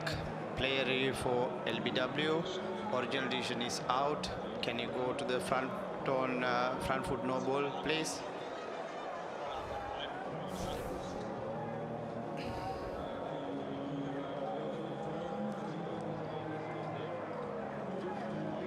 Fair delivery. You can go to front on spin vision.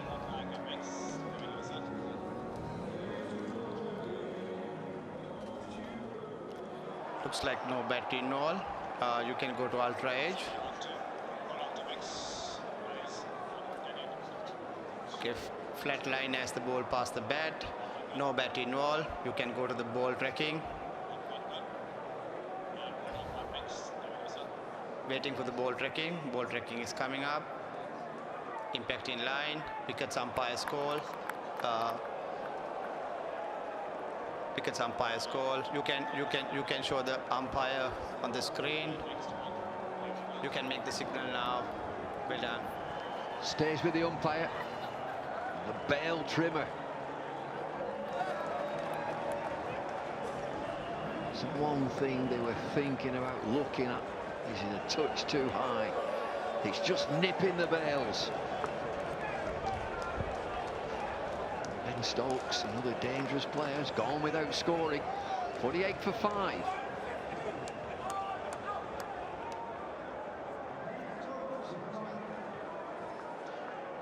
Well, it was worth a review. As it was very close. Luck there for Ben Stokes. Another inch and probably missed the bails. He's not happy. It's not over yet, son. Well, they're in deep trouble, England. Moeen Ali is a new batsman. There's a bit of pace in this pitch. And Ben Stokes, I mentioned that they usually at counter-attack have a real goal, but Ben Stokes none from 17.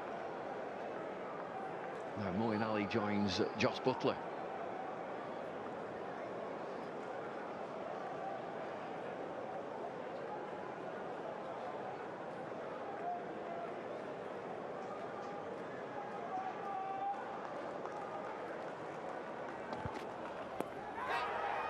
It's high in the air, down to fine leg. Fine leg's down there, takes the catch! Out first ball.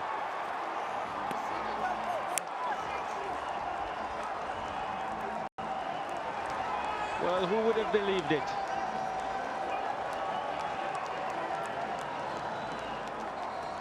Ben Stokes goes, and Kemar Roach, the next delivery, finds himself on a hat-trick. Alzari Joseph, the fielder. Moeen Ali, just the one delivery. Short, straight at him. Top edge. And had enough on it to carry all the way down to the boundary. Alzari Joseph taking the mark, keeping well inside that boundary, and another wicket for Kemar Roach. West Indies riding high as Moeen Ali goes without scoring. 48 for 6.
Hat-trick on.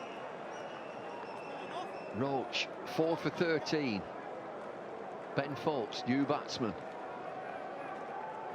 Hat-trick on, 3 slips and a gully. Shortish. Catcher on the leg side.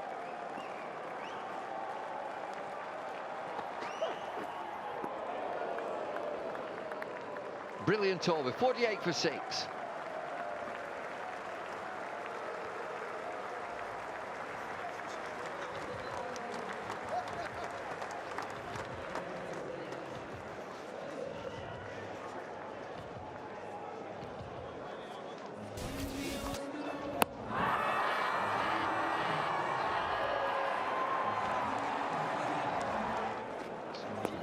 Striking, and then this was Moeen Ali, last man to go.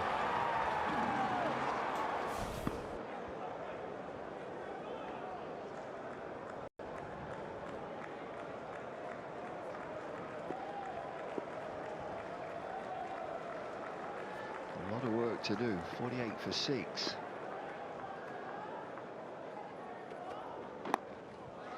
Got to be thinking of the follow-on. Follow-on is 90. That's the end of Ben Stokes. He's reviewed. He's just trimming the bails. He's bowled well, just round about off stump. And then Moeen Ali just paddles one round into the leg side. And Joseph, a very tall man, athletic catch.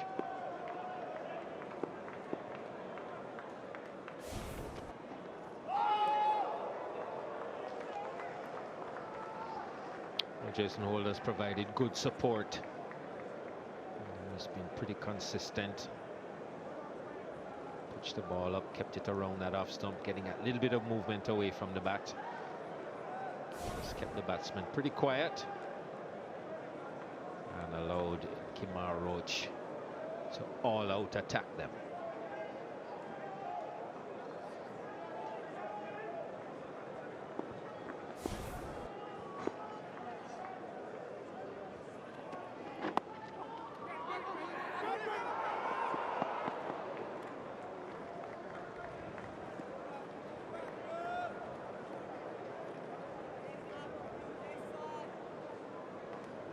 Well, both these bowlers look fit and strong. Jason Holder into his 8th over. Kemar Roach 8 overs, 4 for 13. He has been injured, so you just have to be careful. But there are 2 other quick bowlers, quickest of the lot. Joseph hasn't bowled yet, but Shannon Gabriel is the quickest of the bowlers. There's a lot of the work being done.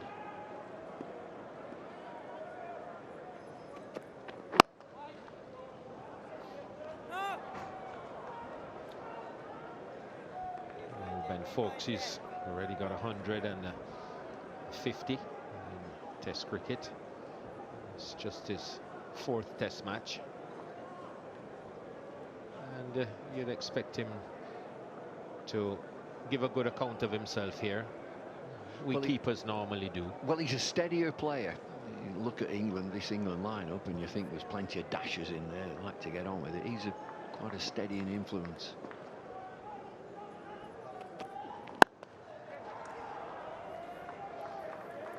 And he's a keeper, Bumble. We're used to pressure and abuse. Well, it's that position in it, around about 7 and 8, that you can have a dangerous keeper. They can all bat.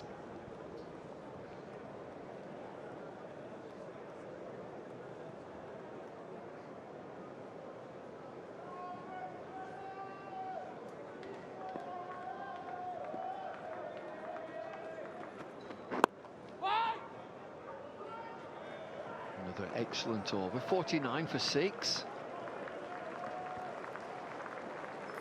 Pretty quiet in this crowd. All the touring groups. Looking at yesterday's work for the England team. 264 for 8. Excellent day. Got to wait till both has batted on a pitch. He's got a little bit quicker, and this is a decent attack from the West Indies.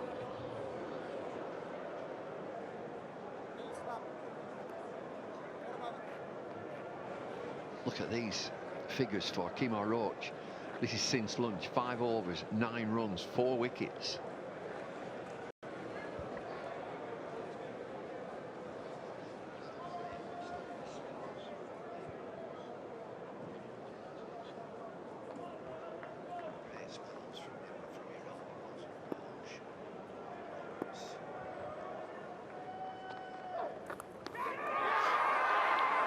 There's another. Fabulous bowling.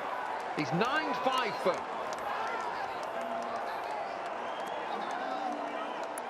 And this was a quick delivery. Straight enough at off stump that Jos Buttler had to think about playing. Got too big for him. And through to the keeper it went. Good bounce. Tried to play. And just getting the outside edge. Excellent delivery from Kemar Roach. 5 wickets for him. And Jos Buttler goes for just 4. England now 49 for 7. Well, what a session for the Windies. What a session for Kemar Roach. Everybody's getting a bit thirsty. Time for drinks.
Last hour, just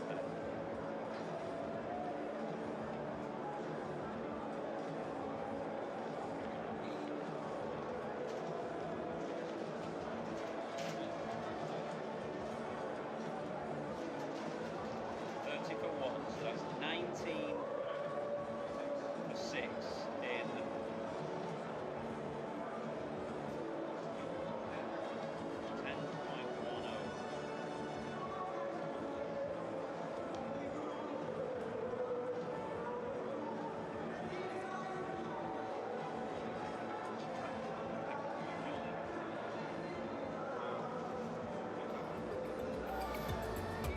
Well, we have just witnessed a remarkable hour's cricket after lunch. England have been reduced to 49 for 7. Some magnificent fast bowling from Kemar Roach, who's taken 5 of those 7 wickets to fall, with the other 2 going to the captain, Jason Holder. There was a fantastic catch by Alzari Joseph out in the deep. In amongst it all, to show you the wickets that have gone, that one went before lunch. That was Keaton Jennings. And then the damage was done by Kemar Roach. He bowled 3 overs at the start with a new ball and then was switched to the opposite end after lunch. 2 dragged on, Burns and Bairstow. Joe Root fell to Jason Holder, the key wicket of Root, and Holder, what he's done really well, he's bowled a full length and attacking length. Stokes was LBW to Roach, he reviewed to no avail. Moeen Ali's first ball ended up in the hands of Alzari Joseph at fine leg. An excellent catch running backwards, showing good presence of mind to stay inside the ropes. And moments ago, Joss Butler getting a lifter from Roach and gloving it through to Shane Dowrich. Maybe not a glove, but the shoulder of the bat. Fantastic hours cricket from the West Indies. Their fast bowlers bowling with pace and purpose, backed up by the fieldsman. And England, Ian, nothing in reply yet. Get out of this mess, England. My goodness, what a period, what a passage of play, what bowling from Kemar Roach. So Sam Curran is in the side. Can he contribute with the bat? Maybe all will be forgiven. Much discussion as to whether his place in the side was valid. It should have been Stuart Broad and his extra height and bounce that he might get here at Kensington.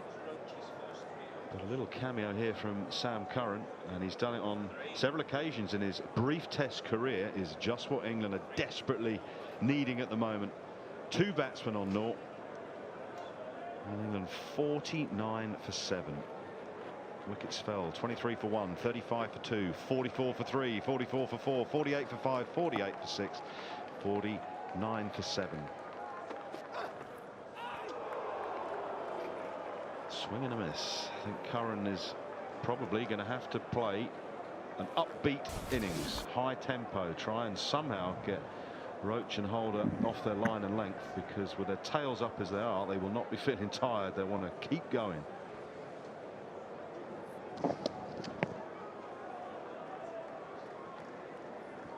Some spell this. Those 3 overs went for 4 runs before lunch, and then he was taken out of the attack. So what has he bowled here? 5 for 9, and he's into his 5th over. 5 for 9. He's a very dangerous bowler to left-handers because of this. I don't think he got it quite right actually with the new ball. I was on with Ian Bishop, and there were too many times that the left-handers were able to just leave the ball harmlessly outside the off-stump. But when he gets it right on this angle from round the wicket, and he has the ability still to take it to the slips, he's a real threat. He's probably on at the wrong end as well to start with. Could have had the breeze helping him take the ball away from the left-handers. May have allowed him and given him the confidence just to go in a little bit tighter. Anyway, it doesn't matter now. That's all forgotten. Figures of 8 overs and 4 balls, 5 maidens, 5 for 13. Another one that bounces. Just go back to England's decision, and it may not have made a difference, but I spoke with Ben Stokes this morning on interview, and he was hoping that the heavy roller would just flatten the surface out and just kill it for a little bit. Some of those indentations might get flattened. They went for the lighter roller. I don't think that does anything. I've never understood what a light roller does. Aesthetically, it cleans up the pitch maybe, but get the heavy roller on, surely. As an opening batsman, I always felt that a heavy roller might just give you 20 minutes respite.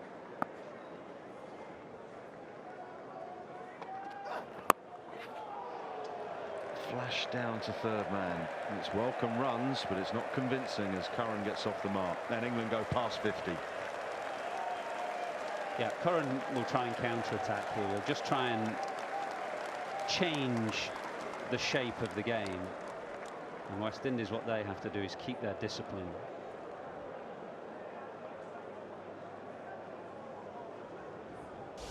Surrey Pave had such a good start to their Test careers. Ben Foakes came in Sri Lanka, did outstandingly well. Sam Curran has he played 7 and played a winning hand in all of those Test matches that England have won since he's made his debut. He's a kind of player who he's got a presence and can change the the shape and pace of a game. He won't face much like this, though. Well, it's now going to be our first look at Alzari Joseph.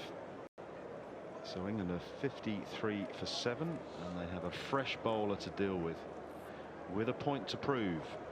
3 slips and a gully as Folks faces up.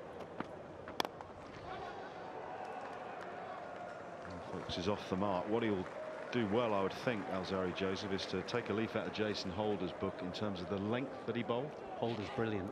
He's not a quick bowler, Holder. When you think of the speed, he's probably not much different to Sam Curran, but what he obviously comes down from 2 or 3 feet higher.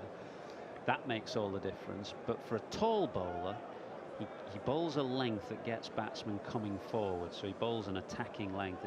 It's not always the case with tall bowlers. They have a natural length sometimes that allows a batsman to sit on the back foot, but Holder doesn't. There weren't too many pretty deliveries from Jason Holder where it sort of whooshed through to the keeper at head high without challenging the batsman coming forward. And Roach will take the headlines, rightly so, but Holder has played his part. A lovely shot from Sam Curran. He's a very aggressive, talented batsman, and I think his mindset is going to be positive. It's the right way to go. Yeah, it's only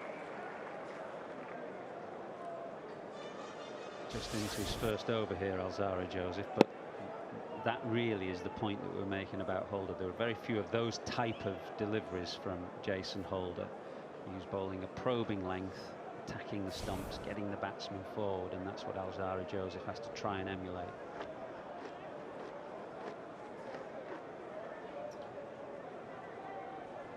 There's brought a change in field. An extra cover has gone in, so one of the catchers has come out. Just needs to find that length, and then maybe Holder will move extra cover back into a catching position. Mentioned that Roach didn't get things quite right in his first spell, and that was the first spell, the first 3 overs that he bowled with the new ball, and then he was switched to the Joel Garner end, and he bowled a tighter line to the left-handers, made them play much more in that second spell after lunch.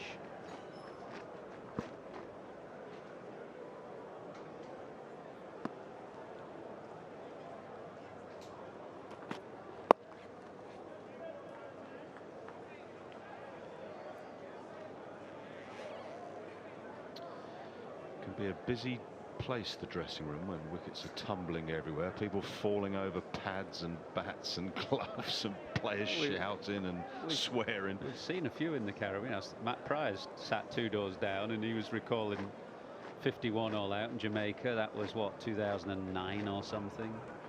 I played in a game where England were 46 all out in Trinidad. You're right, absolute panic stations. Good shot again. It's been nicely half stopped at backward point, but again Curran looking to take any opportunity to score, and again Joseph just not quite getting the nice length that Jason Holder found from the Malcolm Marshall end. Be our first opportunity as well. Don't know how long it'll last to have a good look at Ben Foakes in Test match cricket, facing predominantly seamers as opposed to the diet of spin that he faced before Christmas in Sri Lanka. And that's an important consideration for England's team moving forward, because they play most of their cricket, of course, in England. 6 months in England. Ashes coming up, where this kind of pace will be the predominant feature of the game. And Foakes needs to show that he's capable against pace. We saw he was capable against spin. He needs to show he's capable against pace if England are going to keep this same balance of their side. Holder has left mid-off open for Foakes, reinforced the slip cordon. 64-7, 23 overs have been bowled.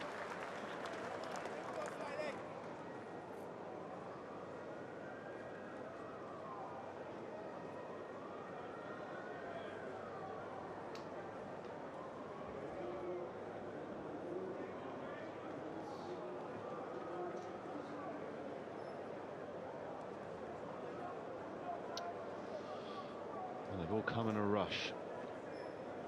Session 2, the afternoon session of day 2 here at Kensington Oval.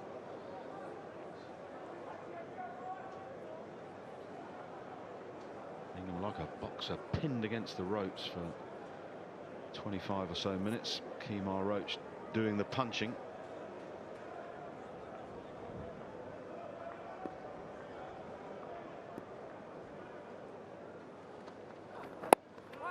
Just a change in tempo as well. I was at the 3Ws Oval when England had their warm-up matches. They played two-day games. Pitch was incredibly slow and low. Standard of the opposition was decent, but there wasn't much pace to speak of. Players meandering through the warm-up phases really, and then suddenly you get out here. The bowling is quick and the pitch is quick, and it's a very, very different game.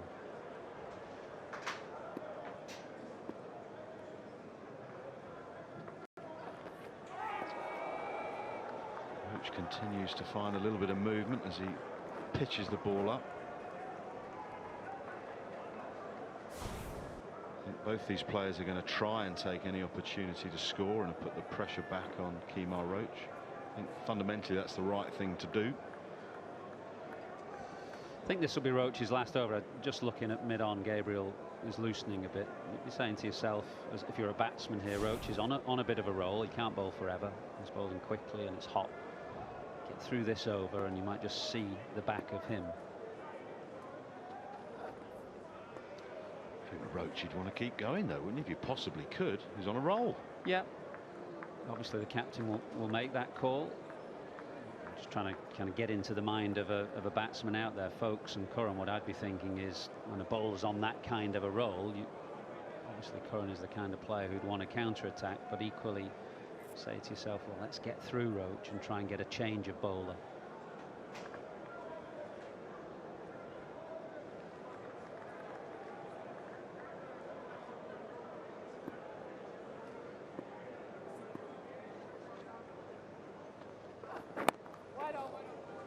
Going back to your point about the warm-up games at the 3Ws, England were actually very content with the work that went in there, and they were pleased with the intensity.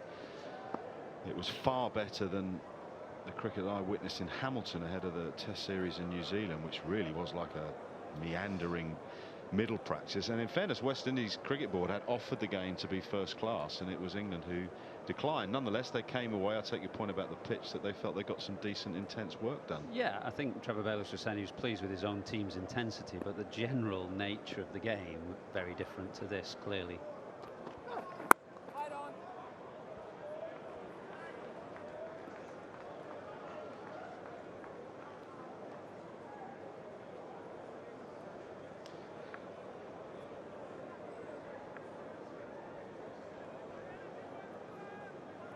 Feel like we're taking anything away from what West Indies have done here today, though, with the comments about the preparation. They've been excellent.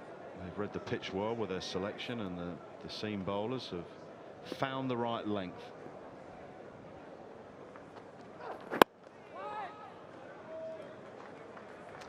.24 gone, 60 for 7.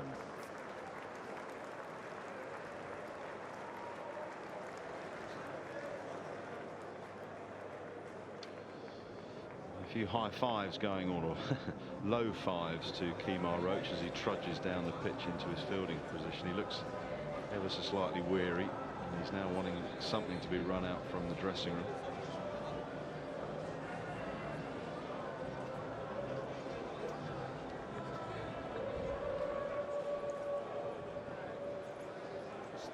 Another point to make about what you were talking about, the collapses that we've seen here in the past. The difference, a little difference here today, is the atmosphere in the ground, which of course is virtually all England supporters.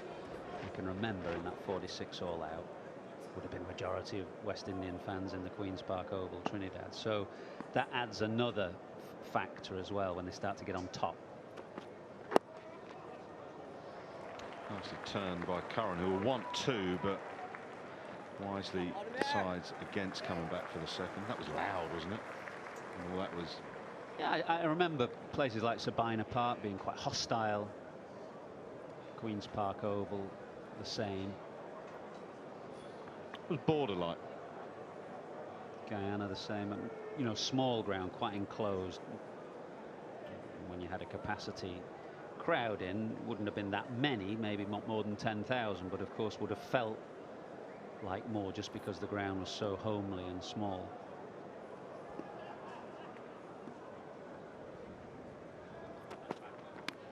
Gone. Good low catch from Dowrich. Joseph has his first. England are now 8 down. Well, if he was a little short in his first over, Alzarri Joseph, then all he needs to do is to remember this ball. This is the template for what he should be looking to do. He's brought folks forward. He's got the ball moving fractionally away, just enough to take the edge, but it's the length that is key, bringing folks forward. And Dowrich taking a good low catch to his right. It's an important wicket because the 3 bowlers are bowl well. The least experienced of the quartet, Alzarri Joseph, needs to back those 3 up. He has done now. He's got the wicket of Folkes. England 61 for 8.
England trail by 228 runs. They're 61 for 8. And batting at 10 for them is Adil Rashid, who's facing Alzarri Joseph, who has his first wicket.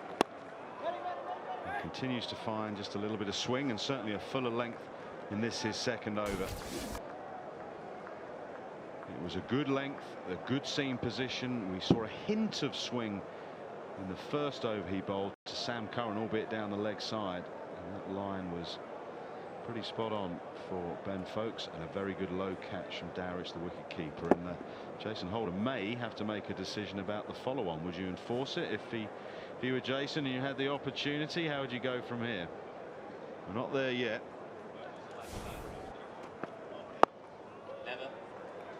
I'm just looking at our statistician, Rajneesh, to find out if England have ever followed on in the Caribbean before. I'm not sure they have.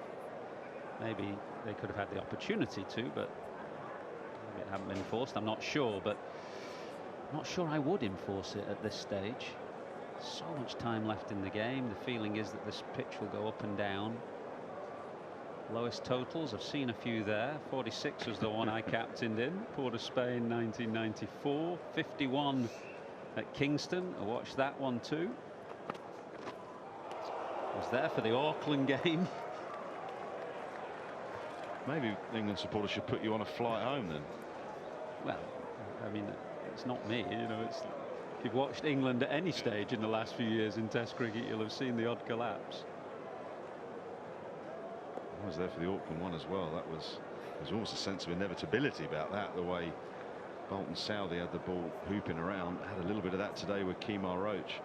That would be a very quiet dressing room. There'll be a very grumpy fast bowler in there somewhere as well, in James Anderson.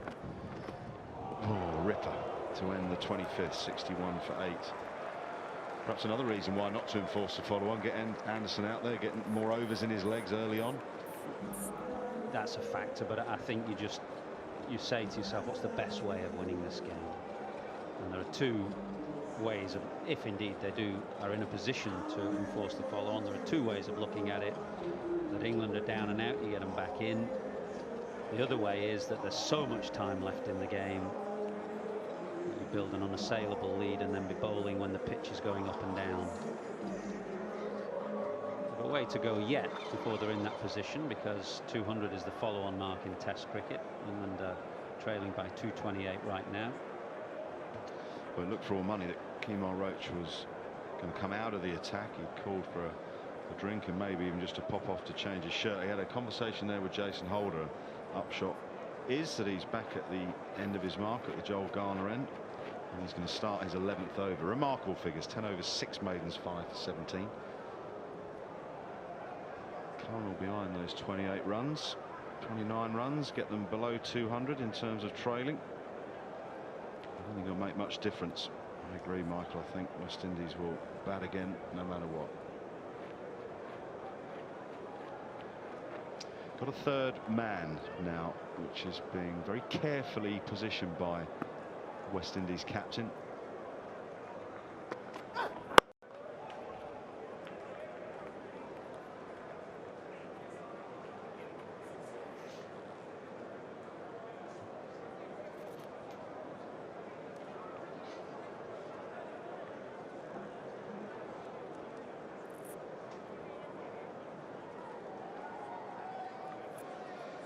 Rajneesh has done his homework. The last time, correction, that England did follow on in the Caribbean. St John's, Antigua 2004, when Brian Lara made 400.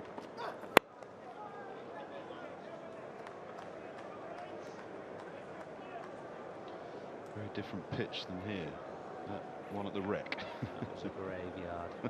And prepared by a fast bowler too, which was the bizarre thing. Andy Roberts used to prepare the flattest pitches of all time at the old Wreck. That had a bit of atmosphere though, the Wreck, didn't it?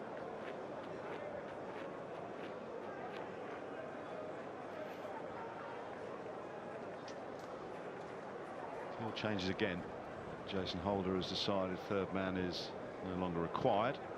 So we've got 3 slips gully, a very deep point behind square, and sort of a catching point just in front.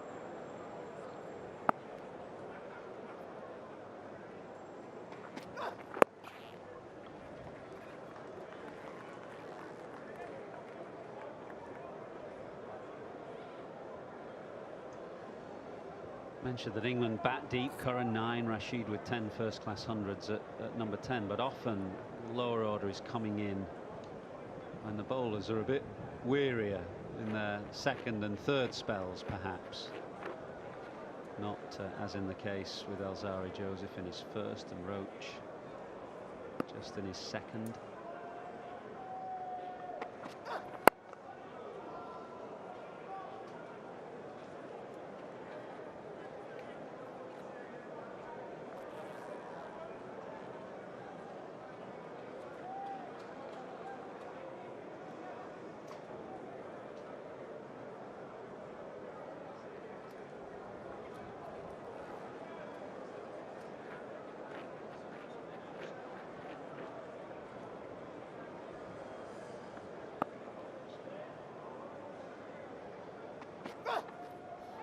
There was the tempter. Field was set. The ball swung. Curran went for it, missed it.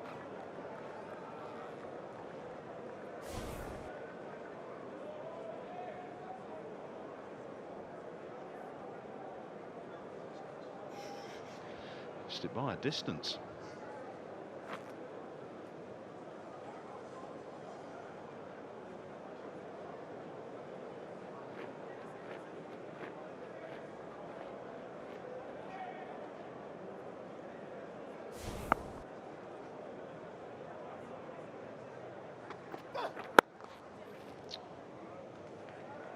.61 for 8.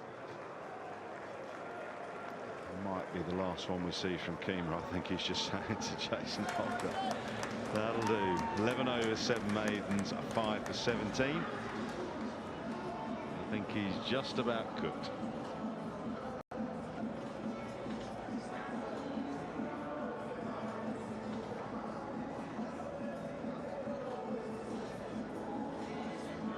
Roach has done his job for Windies, 5 for 17. So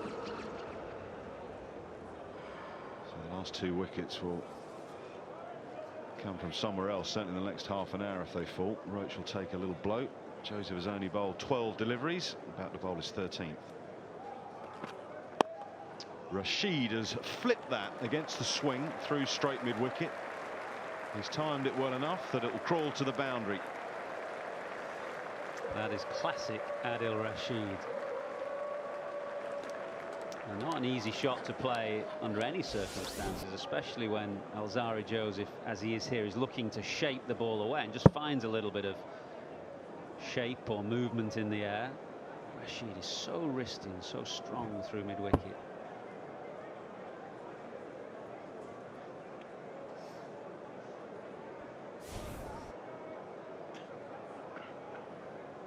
You almost don't need to have a mid-on. Gabriel is at mid-on. Very straight, orthodox mid-on. You can move him round to mid-wicket because he rarely hits the ball with a straight bat, Rashid.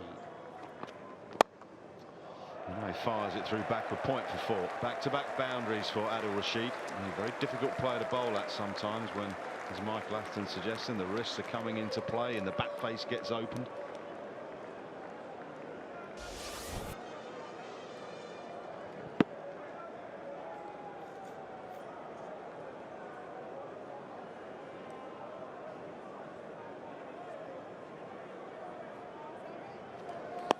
First one, a whip through straight mid-wicket, and then a one-handed sort of carve through backward point.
Just that hint of away movement for Alzarri Joseph. It's from that line, which is slightly wider of off stump than perhaps you can see in England with the English Duke. It was something that Jimmy Anderson said last evening, that he found he could get some swing, but it was just a little bit wider than the line of off stump.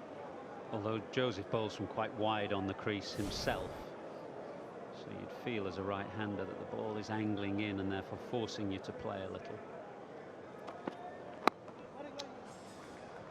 A couple of boundaries from the over. It's 69 for 8.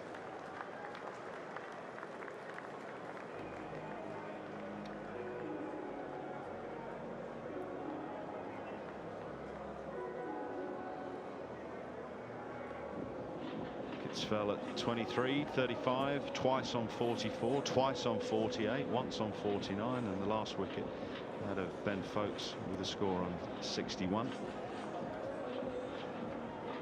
Sorry looking scorecard if you're an Englishman.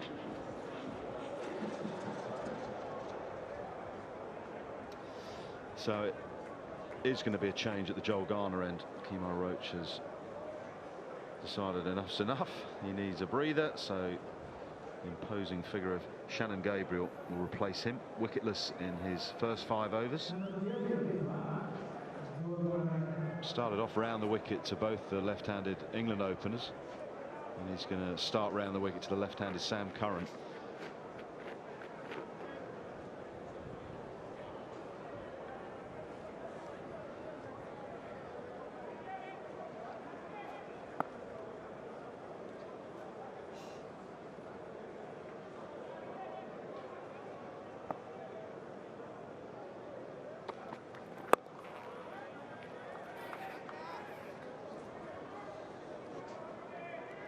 Gabriel now, the one bowler who's yet to strike. The first to do so was Holder, getting Keaton Jennings caught in the gully. A good delivery to encourage the batsman to drive. Rory Burns played on, defending a little too soft, a little too late.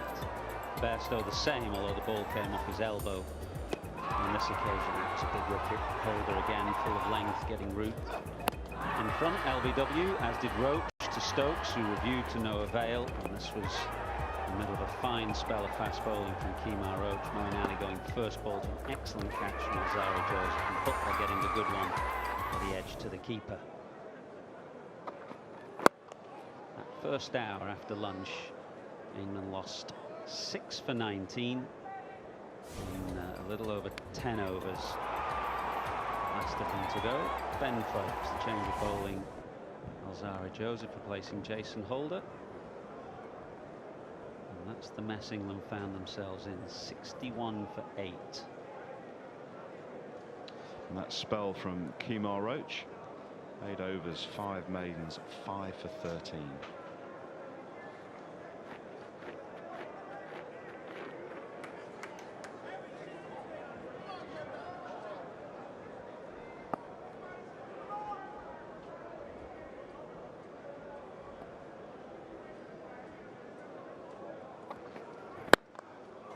Too full. Curran up to the task, takes it on the full and drives it down the ground for a nice boundary. Technically, there's not much to choose between Sam Curran, who's batting at number 9, and a lot of England's top order players. He's made such an impact in his short England career. You forget sometimes that he's never made a first-class 100, which is a remarkable thing. And that would be because of lack of opportunity, I suppose, as much as anything.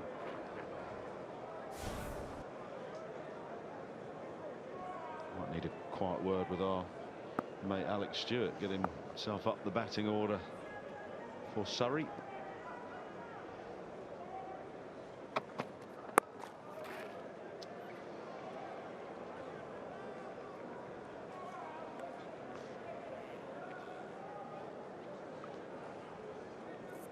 Hard to predict anything, but do you think Curran's future lies more with the bat at this level? Absolutely. That's how I would see him, as a top order player, top order batsman who will be a fourth seamer, say in English conditions, and possibly a third seamer if you're playing spinners, as England had to do in Sri Lanka, or as they may have to do in the subcontinent going forward.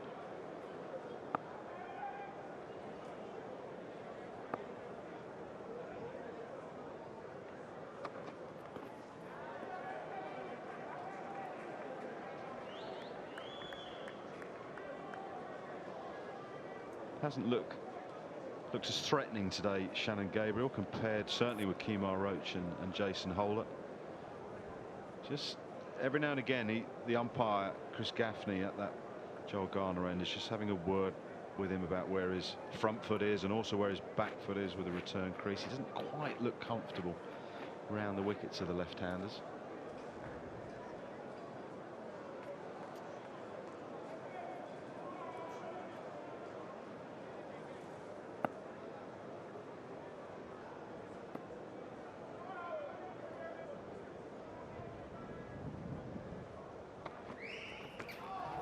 But produces a good one there to end the 28th over, 73 for 8.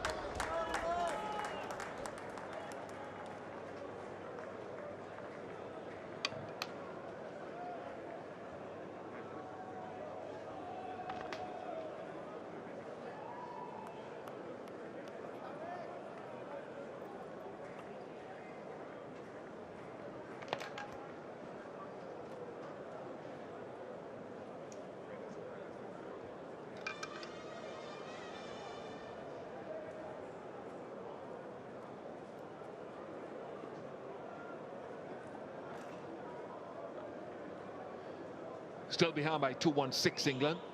Joseph.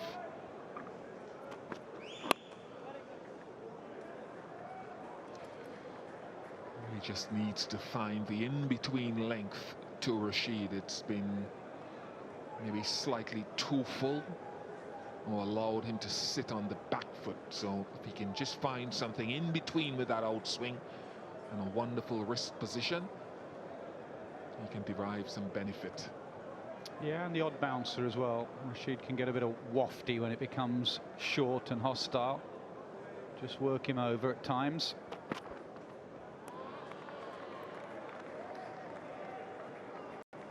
That's what Holder does. For a tall man, he holds that length very well that you talk about, that in-between length. Historically, tall bowlers have found a length that's a bit short, and when they go full, it's a bit floaty. Jason Holder has been able to find a length in the last year or so that brings so many dismissals into play. Yeah, talked about it with Michael Atherton. 28 wickets. In fact, 33 wickets last year, as we've spoken about.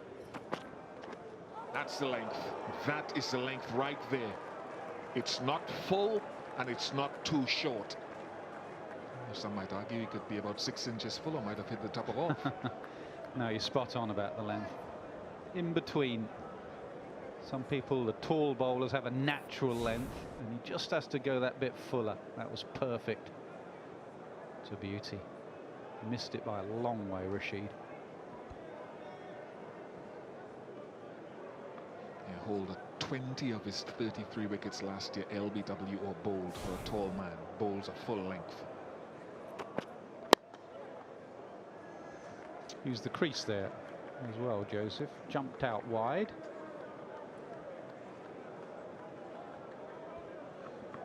Yeah, I know it's been talked about as well, about the bowling being quick. I differ. I don't think the West Indies have bowled quick. Shannon Gabriel's going to be the quickest in the match, but he hasn't got no wicket. So I don't think it's been particularly quick bowling. I think it's been excellent bowling. And as a colleague said to me just now, intelligent bowling by Roach and Holder in particular. It's not been fearsome. It's just good length, good control, lateral movement.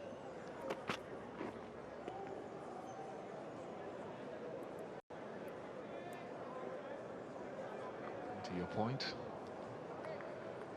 and I don't take much convincing. A good short ball in there won't go amiss. Yeah, just a tail enders, and you know, Rashid can obviously bat, but it just gets his balance even further back. 2 men out as well. Sometimes he's a bit of a happy hooker. He's a decent batsman. Only Anderson to come, so West Indies will be looking just for one more. 73 for 8, but they'll be greedy and want just one more and get Anderson in. As it drops short, that's the ideal length. It might have just dropped short of Holder. We'll get a chance to see again. Brilliant length, 73 for 8.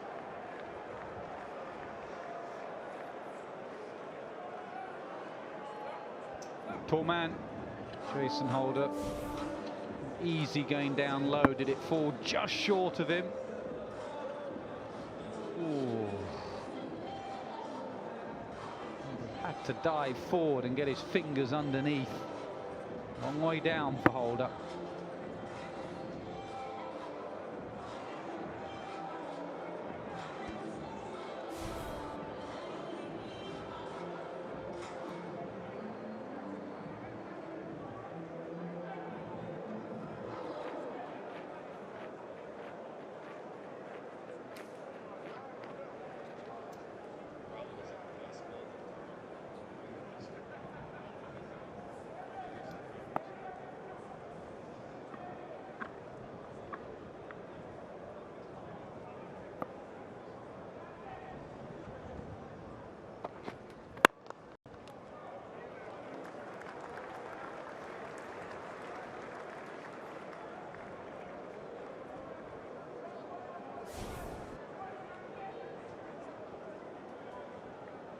Last ball of the previous over was Jason Holder yorked. Did it just get to him?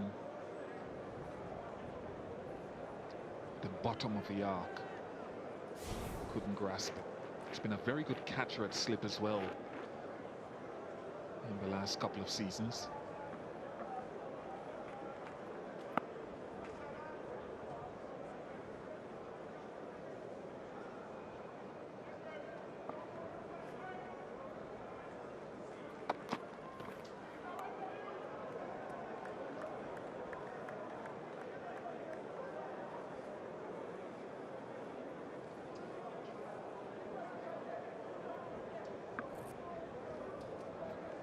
Excellent from Kemar Roach again.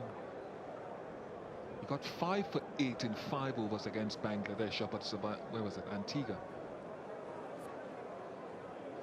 Early in 2018. A lot of those from round the wicket, the left-handers. Similarly today again, attacking the left-handers from round the wicket. Not as quick as he used to be, but has become a very good line bowler.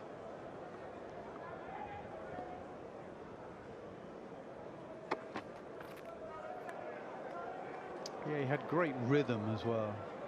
England have one in Stuart Broad, obviously not playing in this game, but you can tell from his rhythm running in whether he's going to have a good day or not. And you could just tell from this spell from Roach. Okay, a little bit of luck to start with. Boy, did he deserve it. Everything was going towards the batter. Sometimes he falls away at the crease. His lines to the left-handers were immaculate. Bounced out Moeen Ali. That was smart cricket. Everyone knows Moeen has an issue against the short ball. Gave him one early on. Pushed Butler back. Bounced for a short, skiddy man. He got some bounce from nowhere. Great to see some proper fast bowling back in the West Indies.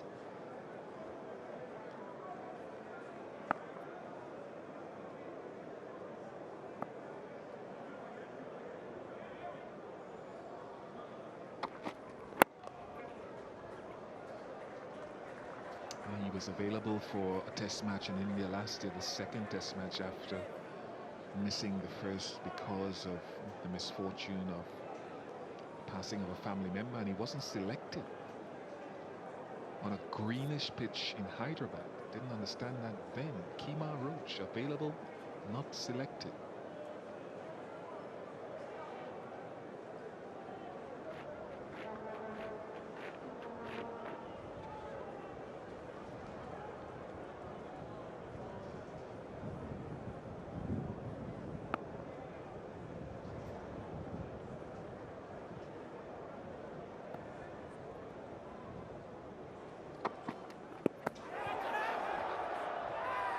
Got him.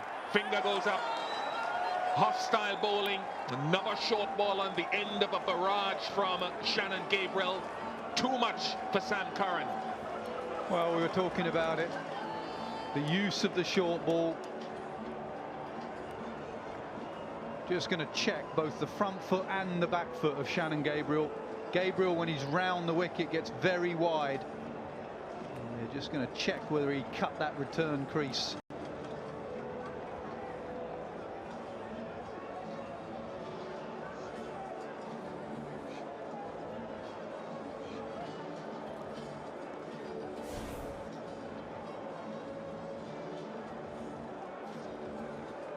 That one's fine.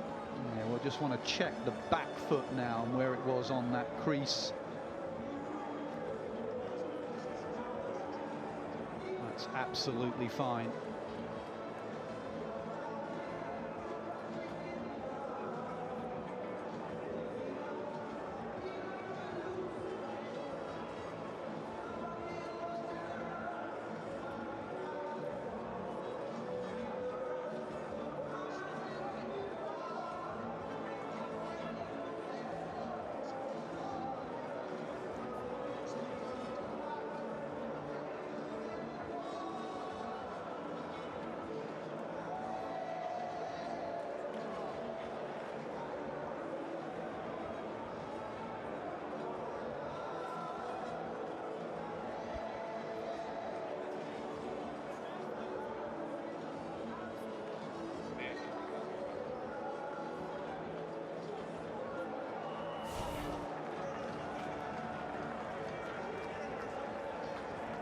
Confirmation of Curran going for 14, 73 for 9.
Last man, Jimmy Anderson, joins Adil Rashid. The attack from round the wicket continues. Well negotiated. 73 for 9.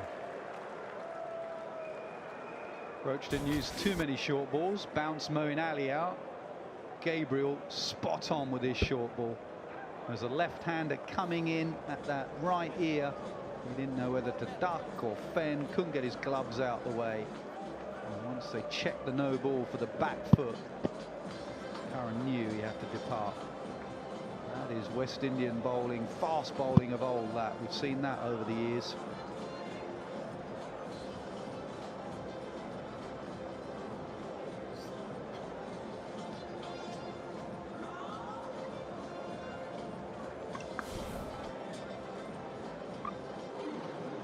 Two questions for you if we have the time, Nasser. That's my precursor, if we have the time. 73 for 9. Stylish. You can see why he scored as many runs at that late in the order, as many first-class hundreds as he has. Yeah, he's very wristy. Doesn't hit many down the ground at all, Rashid. He will squirt it away through gully and he will then whip it the other side, square leg. And he's now going to play shots. With Anderson in, he knows it's a matter of time. Anderson will get a lot of bumpers, struggled against the short ball. So Rashid could come out swinging here. Man goes out, leg side for that flick.